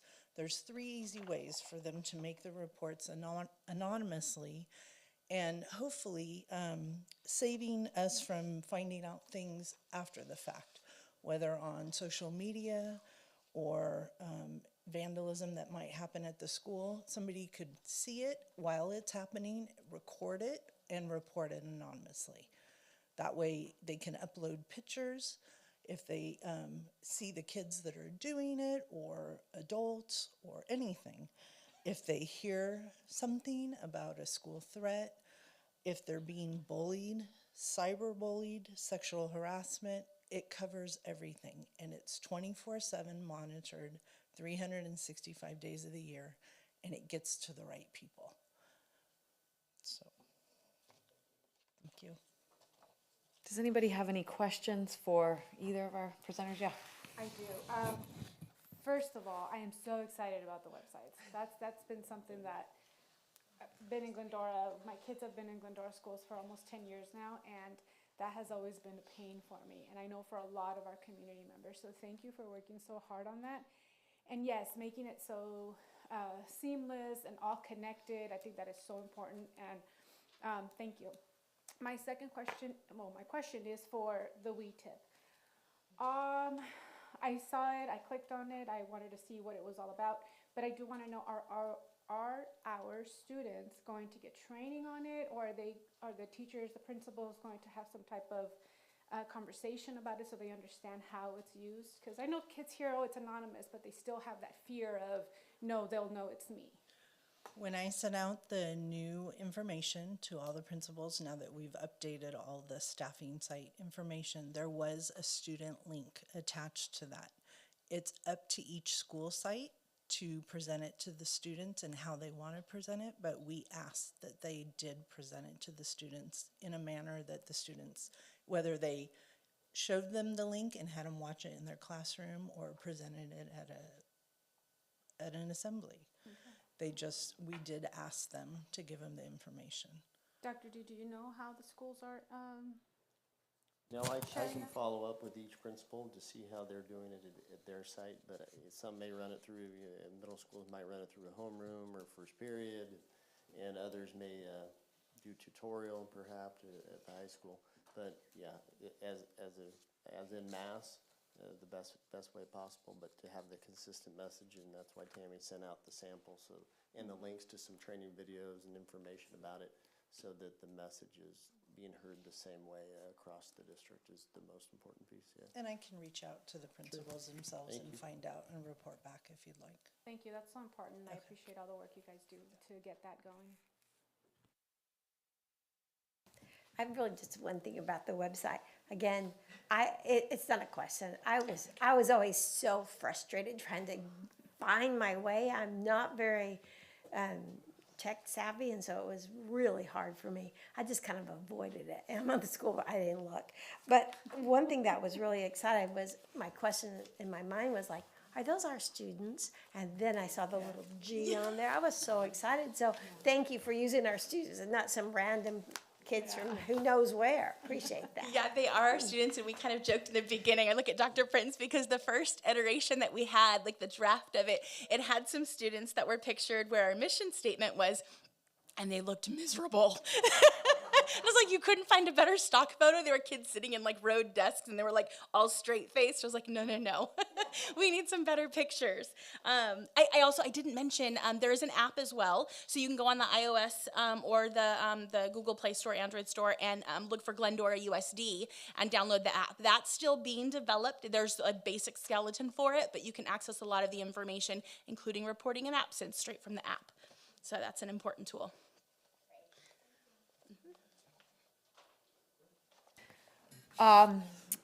Maybe a social media post on the WeTip also, like a little social media, something that could get the information out to our students, but also their parents that way might be a good option, which sort of goes hand in hand with some thoughts that I have as far as the website is concerned. I echo my colleagues' extreme joy over the reboot of this website. It has been an enormous task for you all, and I recognize that everybody in the district office had to put a lot of work into creating what is now an actual resource for. I don't want to minimize what had been done in the past, whatever the case might be, but it wasn't it. And now I really do feel like it is a true resource, and hope that we can figure out a way to educate our community to go to it. And I don't know how you do that, but they didn't necessarily have it in the past, and now they do. So trying to figure out a way to drive people to that website that you all have worked really, really hard on, and can be the source of information, can clear up any misconceptions. There are things, and they are archived, and they are in black and white that way, I think is really important. So trying to figure that out. I did have a question as far as the school sites are concerned. Is there a person, a teacher, somebody that is responsible for sort of the maintenance and update of the school sites? Yeah, so knowing that people who went into education, it wasn't a required course to do web design, and so really it has to become a passion project for somebody. Mm-hmm. All of the site administrators were trained to be webmasters, but I also invited them when we were doing the training to include others at their school site, whether it be an assistant principal or a counselor, a student support specialist, or a teacher who's a tech lead, somebody who they feel like would have a passion for this project, to assist them. At each school site, it kind of varies. So some principals have taken a really strong hand in running the website themselves. Some have made it part of a clerical responsibility for the principal secretary or assistant principal secretary. It's become that the person who has a passion for maintaining it is the one who has been trained and continues to be trained as new things come along. One of the great things about the company that we've partnered with is they do offer frequent live trainings on Zoom. So about once a month, there are opportunities to be trained in website accessibility, the admin dashboard, page editing. And so I'll send those out to principals or to my contact group of webmasters, people who I know have editing permissions, and they can invite others to learn, because the last thing we want is for there to be a brain drain if somebody moves into a new position and we don't have anybody to help replace them. So it's become a team effort. There have been, Glendora High School is probably the biggest beast to manage, and kudos to Courtney Beza, who's done a phenomenal job just maintaining that site and keeping the news relevant and making sure that everything gets posted. The other things that's happening quite a bit is that people are reaching out to me when they're not sure what to do, and I can make the changes really quickly. So I'll say, hey, let's hop on a Google Meet and I'll show you how. Or if they're close enough, I'm like, I'm gonna walk over, or I'm gonna be in the area and I'll stop by and show you. I understand that it's gonna be a learning curve, and this isn't where people thought they would be when they went into education 15, 20 years ago. Now they find themselves here. So we're gonna be patient as we work through the process. Well, I again really thank Dr. Prince, Mr. Osborne. I know how much time you all spent on this website also over the summer. I'm sure everybody in the district office, it was all oars in the water all the time. This has been a high importance project for the board for a couple of years now, and it took a while with COVID and everything else, but I'm very excited, and I click around often and have high expectations for the content. So thank you. Thank you all for all of your hard work. And thank you, Ms. Fry, for coming to present. I love seeing new people up here, so thank you very much. Okay, we're going to move right along if there's no other questions. Okay, we're going to invite Dr. Prince and Dr. Nahara up to talk to us about the California dashboard. I'm going to give their titles. Executive Director of Teaching, Learning, and Innovation. I know. Dr. Prince is our Executive Director of Teaching, Learning, and Innovation, and Dr. Naharo is a Director of Special Projects. So this is a great data-filled presentation. Thank you both for coming tonight.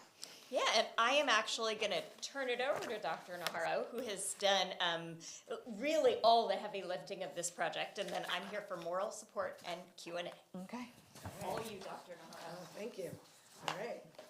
Well, thank you for allowing me to present this evening. Dr. Naharo.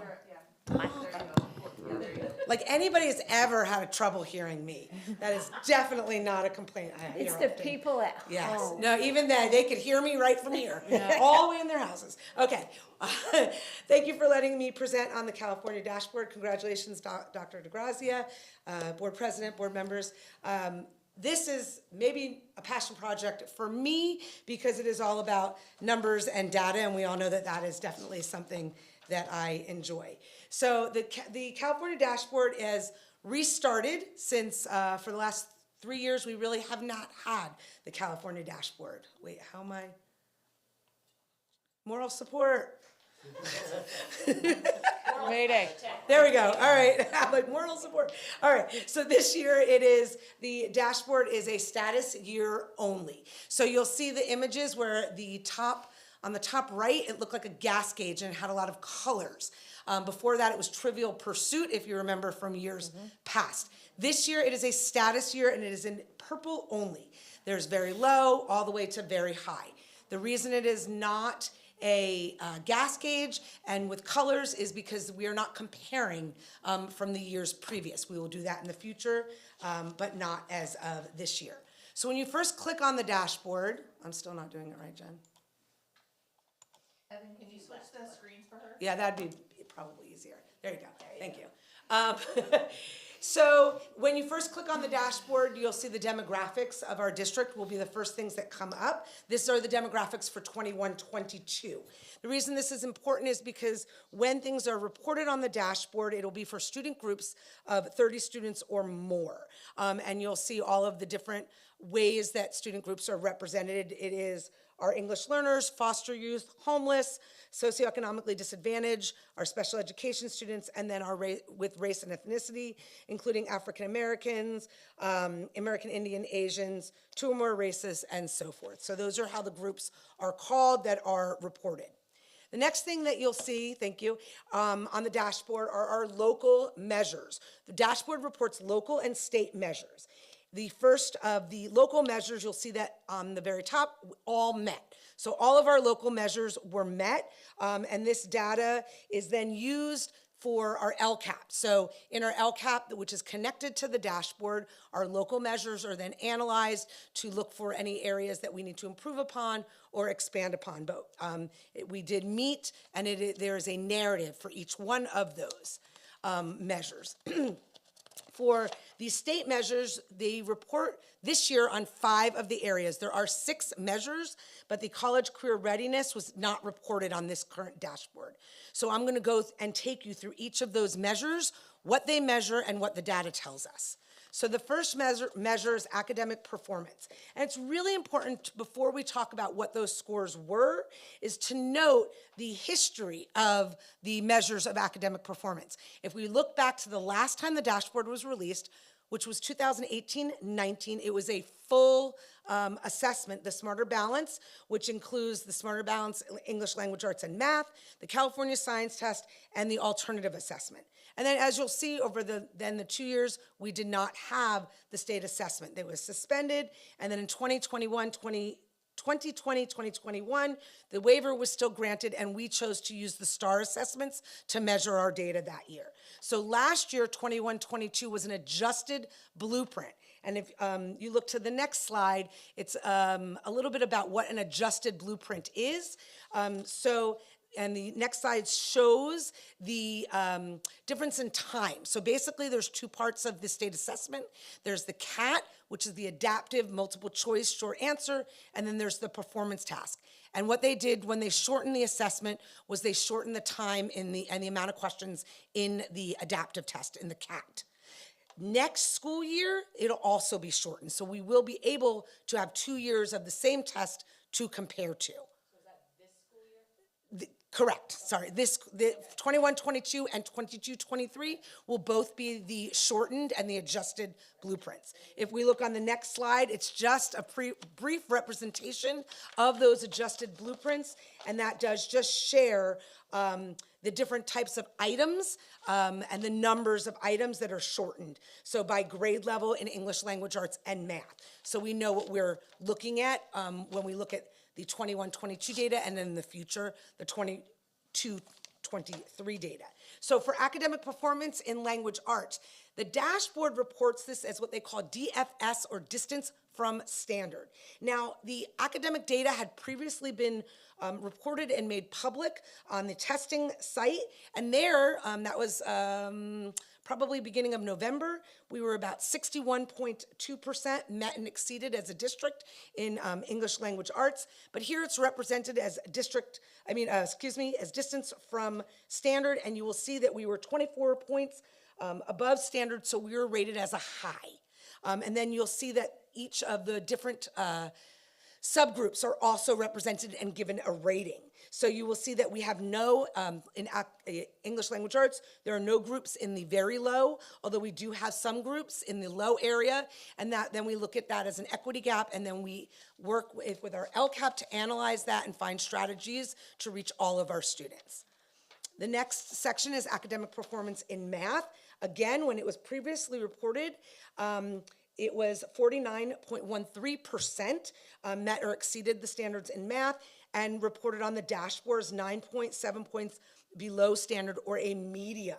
So obviously that shows that math is an area of focus, and we will focus on that when we do have our LCAP. But already we know that math intervention classes are back at Sandburg.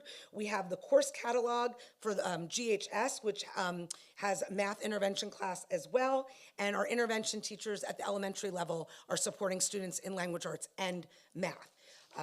So we'll see that. The next area is English learner progress. So the way English learner progress is reported on the dashboard is looking at 2 years. So English language progress is the only area in the dashboard this year that looked at 2020-21 and compared it to 2021-22, because we did do the LPAC in the previous year. When a student, an EL student tests on the summative LPAC, they get a score of a 1, 2, 3, or 4. The expectation is they move forward each year. What they do, it's called the ELPI, it's the English language progress for the dashboard, is they actually break it down into 6 categories. So you can get credit for a student moving from a 1 to a 2, or a too low to a too high based on the scale scores and so forth. And just like the state, our English learner progress, we did very well in that. We had 55% students of our students making that progress, and the state had 50.3. So we are mirroring the state's data in that. If we look at the next slide, chronic absenteeism. Now, the chronic absenteeism and suspension rates, we want to look at opposite. So when we were looking at academic progress and EL progress, you're looking at you want high, or that's your end goal. For chronic absenteeism and suspension rates, we flip that. So you want that to be the other way. Chronic absenteeism, again, mirrored national trends. Chronic absenteeism, is measured, is the percent of students who are absent for 10% or more of the instructional days, and this is K-8. So that's also important to note that that is K-8. As you can see, our chronic absenteeism rate is high. It's 18.5%, but the state is 30%. So our data is matching that, and we are working on different goals to combat chronic absenteeism, and as well as the state. California Department of Ed, they just put a webinar out that we watched last Thursday about working with Attendance Works and doing different things to combat absenteeism.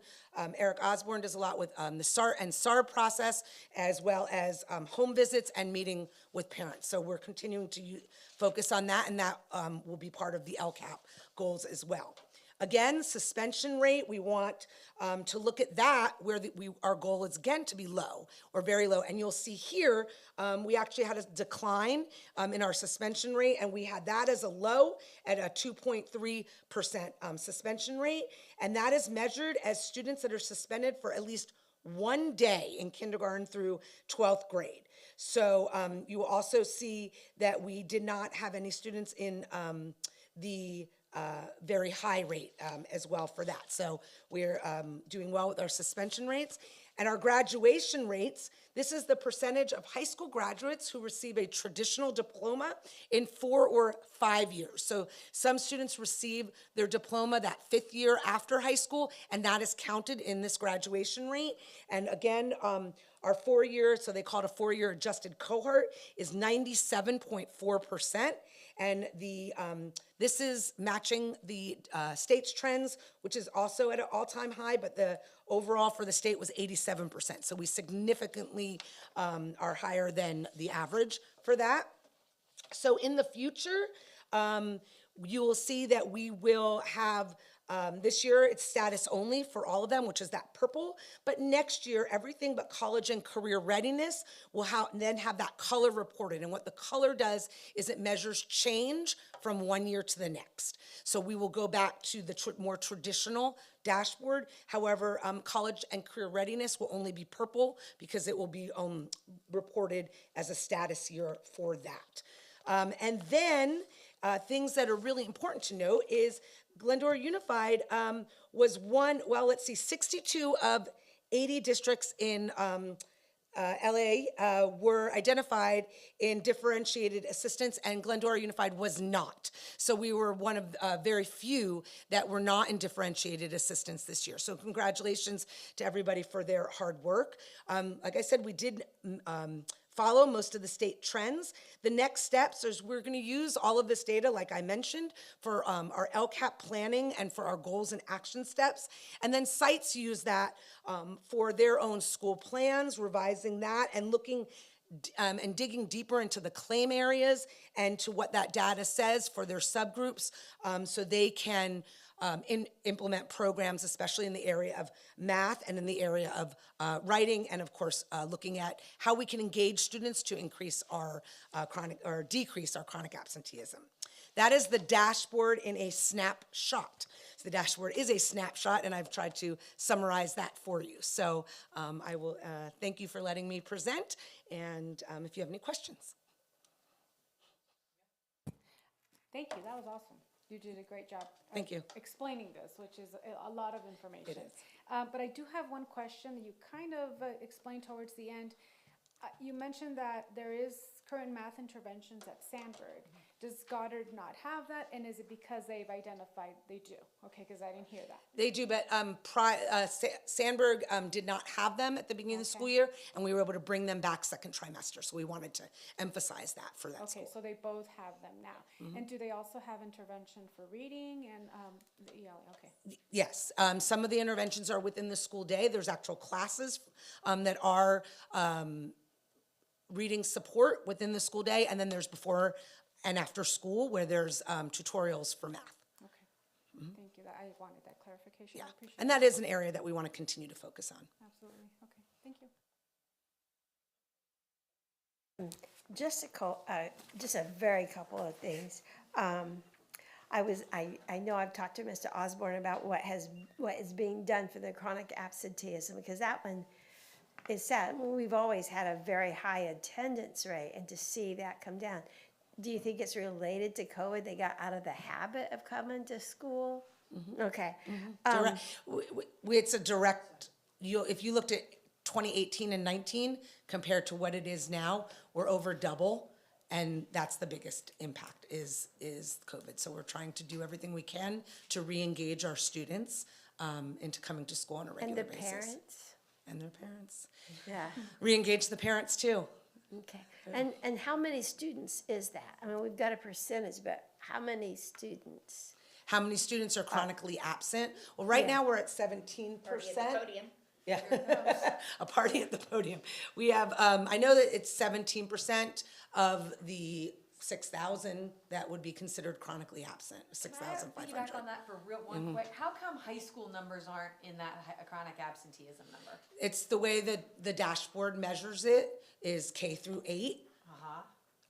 That's how it's reported, but I can tell you right now, district-wide, K-12, we're at 17% chronically absent right now. Where are we? I'm sorry. What about in the high school level? They- Do we the have our own 17% numbers? The 17% is K-12. It's the whole thing. Okay. So the high school helps us. Well, that was current, that was when I looked. Yeah, I mean, I would think currently. the high school numbers are probably maybe higher. And so it wouldn't bring that average It's But about higher it even. sounds like, it sounds This like year if we're we're at at 18% without it. I know. And we're at 17% with us, that sounds like a good story. Yeah. It sounds like it makes that absenteeism Well, percentage this year go down. alone we're just coming down a slight bit. And Dr. Naharro had mentioned that it's the 10% threshold. So, for example, when you're 100 days into school like we are now, they've been gone 10 days of those.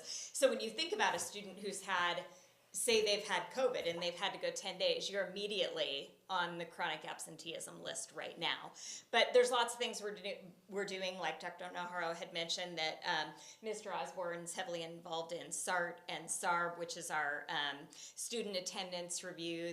The team and the board is when it goes to the next level, making home visits. But a lot of other things are being done on the school sites where a lot of our activities are coming back. We're having clubs after school. We're having assemblies. We're having positive culture and character building that really you want kids to love school so much that they want to come every day. They don't want to be absent unless they have to. So we have both the kind of upfront making school fun and engaging, and then you also have the sort of remediation of supporting them and their parents when you do have that chronic absenteeism.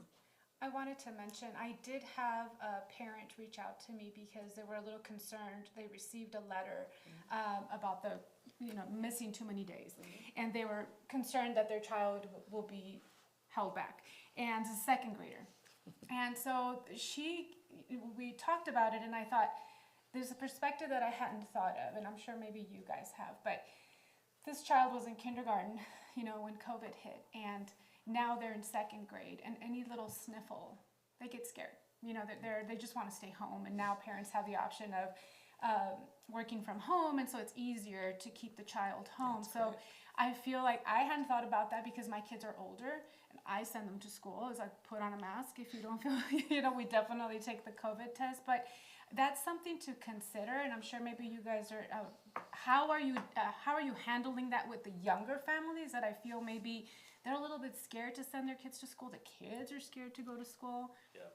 We're seeing that across the board, actually, and each school site each month monitors attendance. So they actually go and look at their own data, and they actually track those students. And so although we like to send those attendance reminders, gentle reminders, we also don't always send them if we know the background history on the family. So if we know that a family was out for COVID, for example, we probably would not send that letter automatically.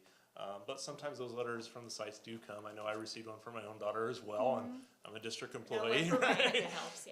So those are just gentle reminders, and we always field those calls, and it's not a scare tactic. That's the last thing we want our families to feel. In fact, our whole stance on attendance is a stance of support.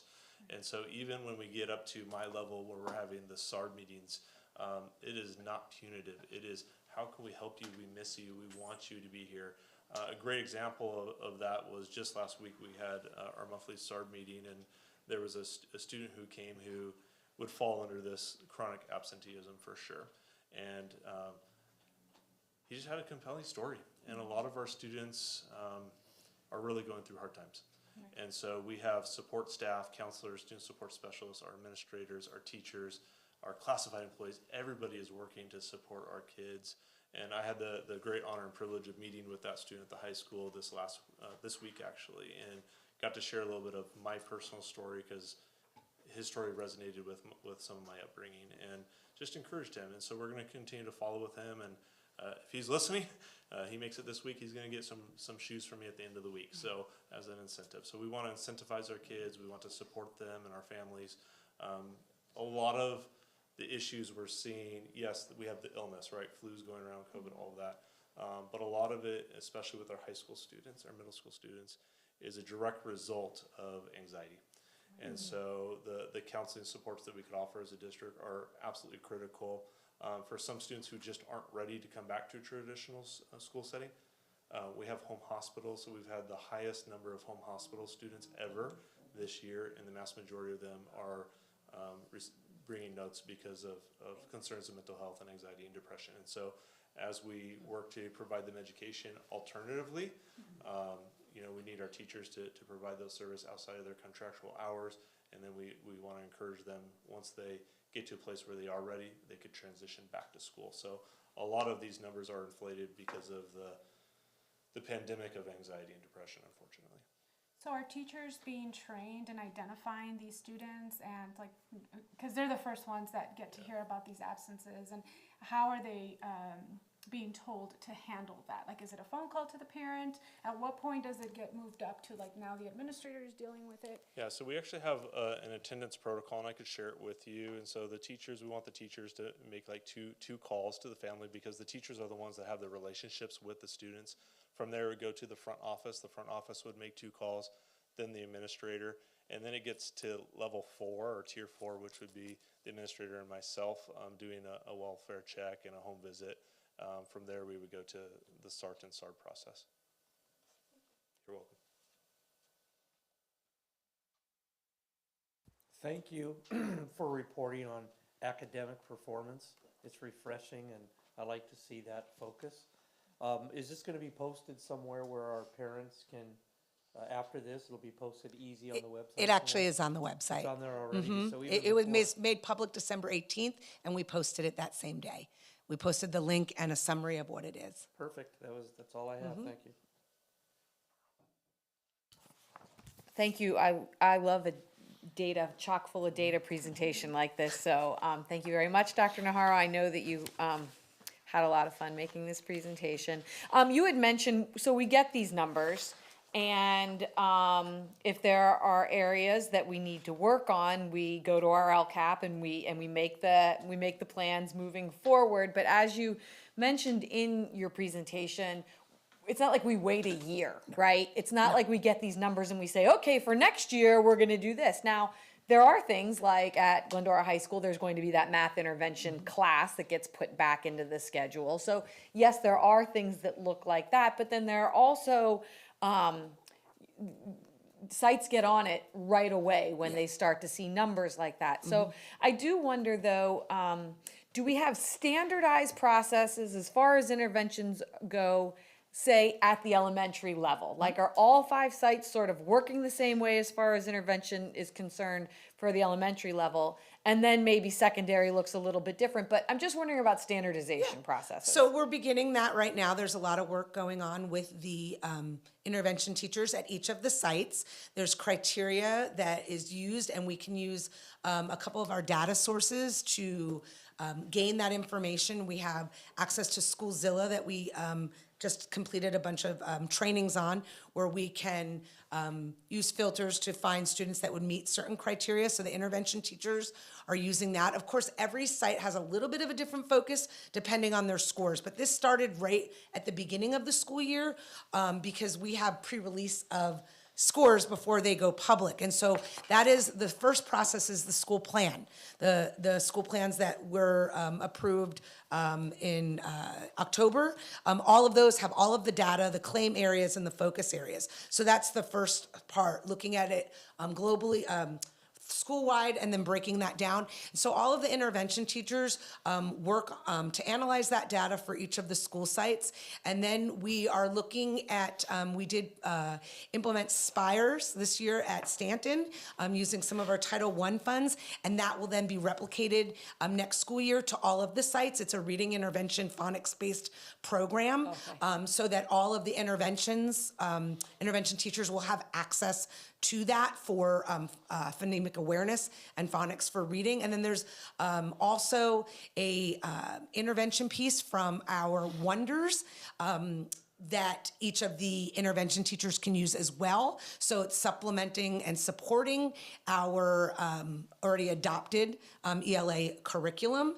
And then it does differ a little bit which grade levels are being served, and how many students are in those groups, because it's really dependent on the school site needs based on grade level data. So it's working to be more concise at each of the sites so that there are programs in place that can be replicated from site to site for equity. And all those different programs that you just mentioned, which is really awesome to hear that there are so many different opportunities people can find maybe what's working best for. So we've got our intervention teachers, and I think there are 2 intervention teachers at each elementary school. No, there's one at each site except Stanton has two. Okay. Because we that is funded through Title I. Okay, so those intervention teachers are really busy this year. They are. What are we doing to help support the teachers in the classroom so that the intervention is occurring in sort of both spots depending on the need of the student, if you will? So remember, the first intervention is best teaching practices. That's going to be your first intervention. That's our classroom teachers. So by providing them with supports, materials, whatever they, and professional development in expanding their own resources, that's our first intervention. So making sure that they have what they need, whether that might be, again, professional development or certain programs or certain materials, digital access to things, and the data, because the data is going to drive what they need to do. And then supporting that with response to intervention at the sites where students get what they need by either a rotating basis, teachers grouping together, teaming, and so forth. That's going to be your first line of defense, is teaching best practices. So we support that in a variety of ways. I don't know if you wanted to add to that. I don't see on my left, so you got to. I forget stuff. Yeah. So, like for example, a specific in our most recent district early out, we had our K through 3 and 6th through 8th grade teachers they had an early out where they were digging into the STAR data. So they were looking at, okay, your students have now taken 2 assessments, we have multiple measures, what are we looking at? And they were able to dig deep and see, okay, which of the particular standards are each student struggling with? How do you group those students in the program? And then here are some embedded resources through different tools that specifically target those needs for your students. So that was them. And then our 4th and 5th grade teachers had a training, which our other grade levels in K-8 had already had, where it was on paper tutor. And so looking at this, how do you use that in the classroom instructionally? How can it support parents at home? How can you use it for, like, for example, kids? They can submit it, get their English papers in there, and they can get feedback.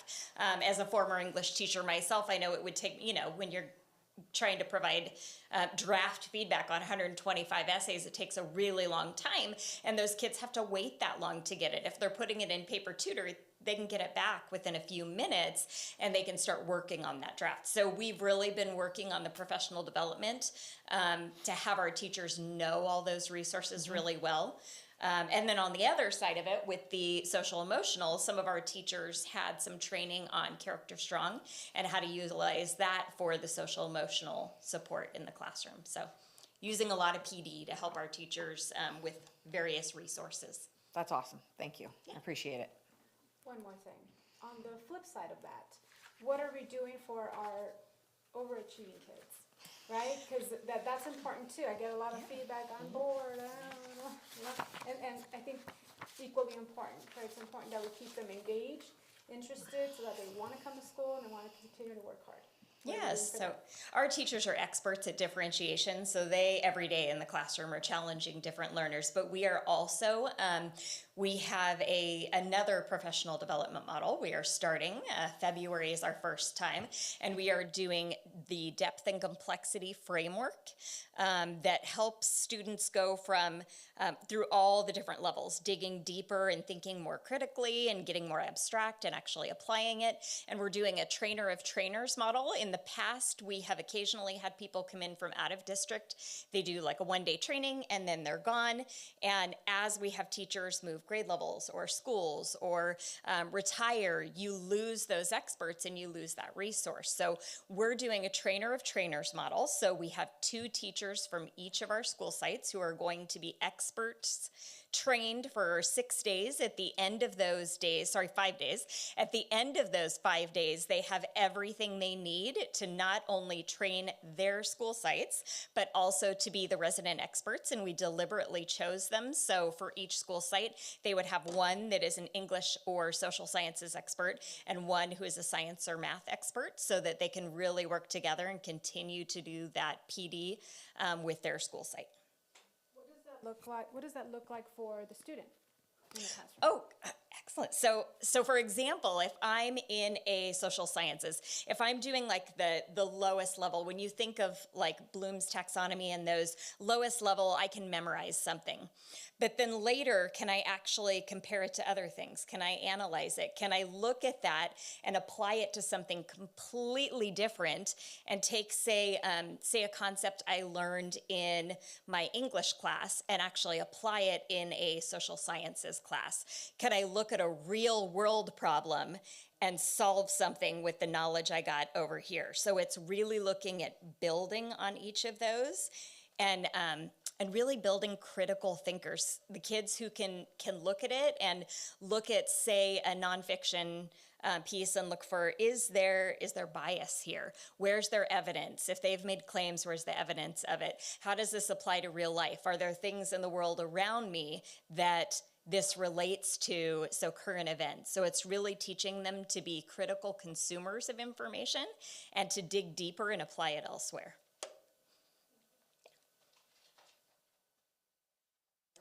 Anything else? It seems that's it. Thank you very much. Really appreciate all the information. Really informative.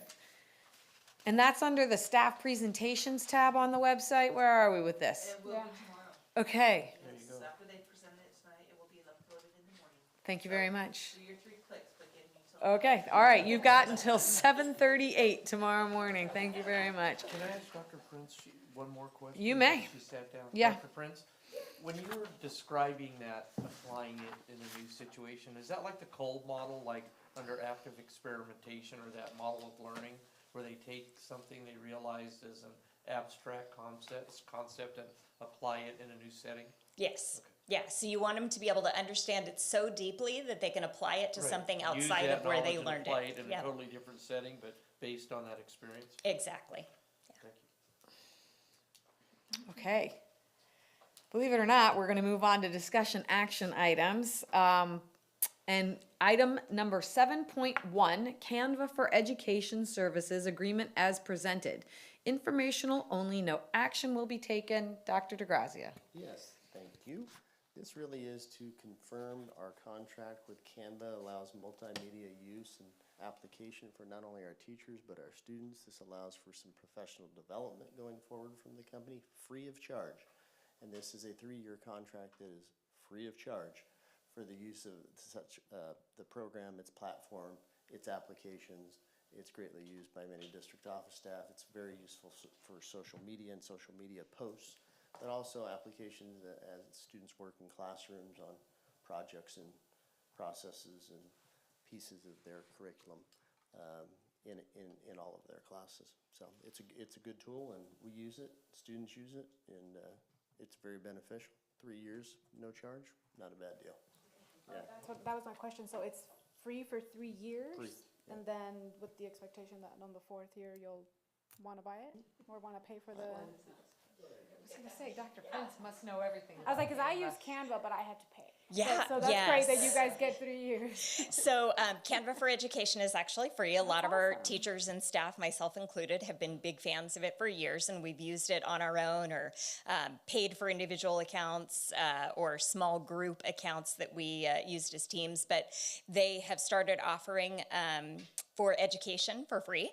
And as we go to that, it remains free, but it also allows us to kind of support it more at a district level, to have it more universal, and to be able to, like we said, offer free professional development. And it also, with that, they do programs and assurances too that make us compliant with FERPA and COPPA, so all of our student privacy and data privacy things too. So an excellent deal for $0. Wonderful. Moving right along, item 7.2, review of board policy 6161.11, supplementary instructional materials presented for first reading. Dr. DeGrazia. Thank you, President Reader. We bring this forward for your consideration for first reading only. What we've provided is this California School Boards Association sample for the school board policy. When reviewing related policies, we realized there was reference to this policy in many of those other policies. Specifically, Board Policy 1312.2, complaints. Board Policy 6161.1, selection and evaluation of instructional materials. The criteria, the application of said processes and those procedures of complaints and selection of materials should be the same for supplemental instructional materials that are utilized throughout the district. That could be in a classroom, that could be in a library, that could be other supplemental uses throughout the district. So this addresses the use of supplemental instructional materials and what processes would need to be followed concerning such use of them in different venues or formats throughout the district. So that's why we bring it forward. Thank you for bringing it forward. We do have the ability to just have it presented to us right now for the first reading, or we do have the ability to waive the first reading and adopt the policy if anybody so chooses to bring forward a motion to waive first reading and adopt as a policy. So moved. Second. Okay. Any other questions or conversation discussion? All No, right. I think this is a prophylactic type move. I think it's very important for the district. I applaud the superintendent and the board for bringing this forward, and I'm happy that it's been presented to us today. And I again made the motion and would vote in the affirmative. Any other comments? All those in favor? Aye. Aye. Any opposed? Therefore, we will waive the first reading and adopt the Board Policy 6161.11 at this time. We now move along to our consent items, and the Board of Education may consider agenda consent items as a whole or as individual decisions. Any item may be removed by a member of the board for discussion and possible action. Would anybody like to remove any of the consent items for discussion? Madam President, I'll make a motion to approve consent items Blanket? 9-1 through 12-3, unless anybody has an issue with those. Okay. Any conversation, anything? Okay, all those in favor? Aye. Anybody oppose?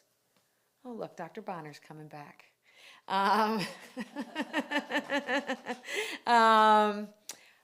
Motion passes. We now move to Robin's favorite item on the agenda this evening. May I have a motion for adjournment? I know it's late for her. May I have a second? Okay, all those in favor? Aye. Aye. This meeting is adjourned at 9:26 p.m. Board members, please stay behind for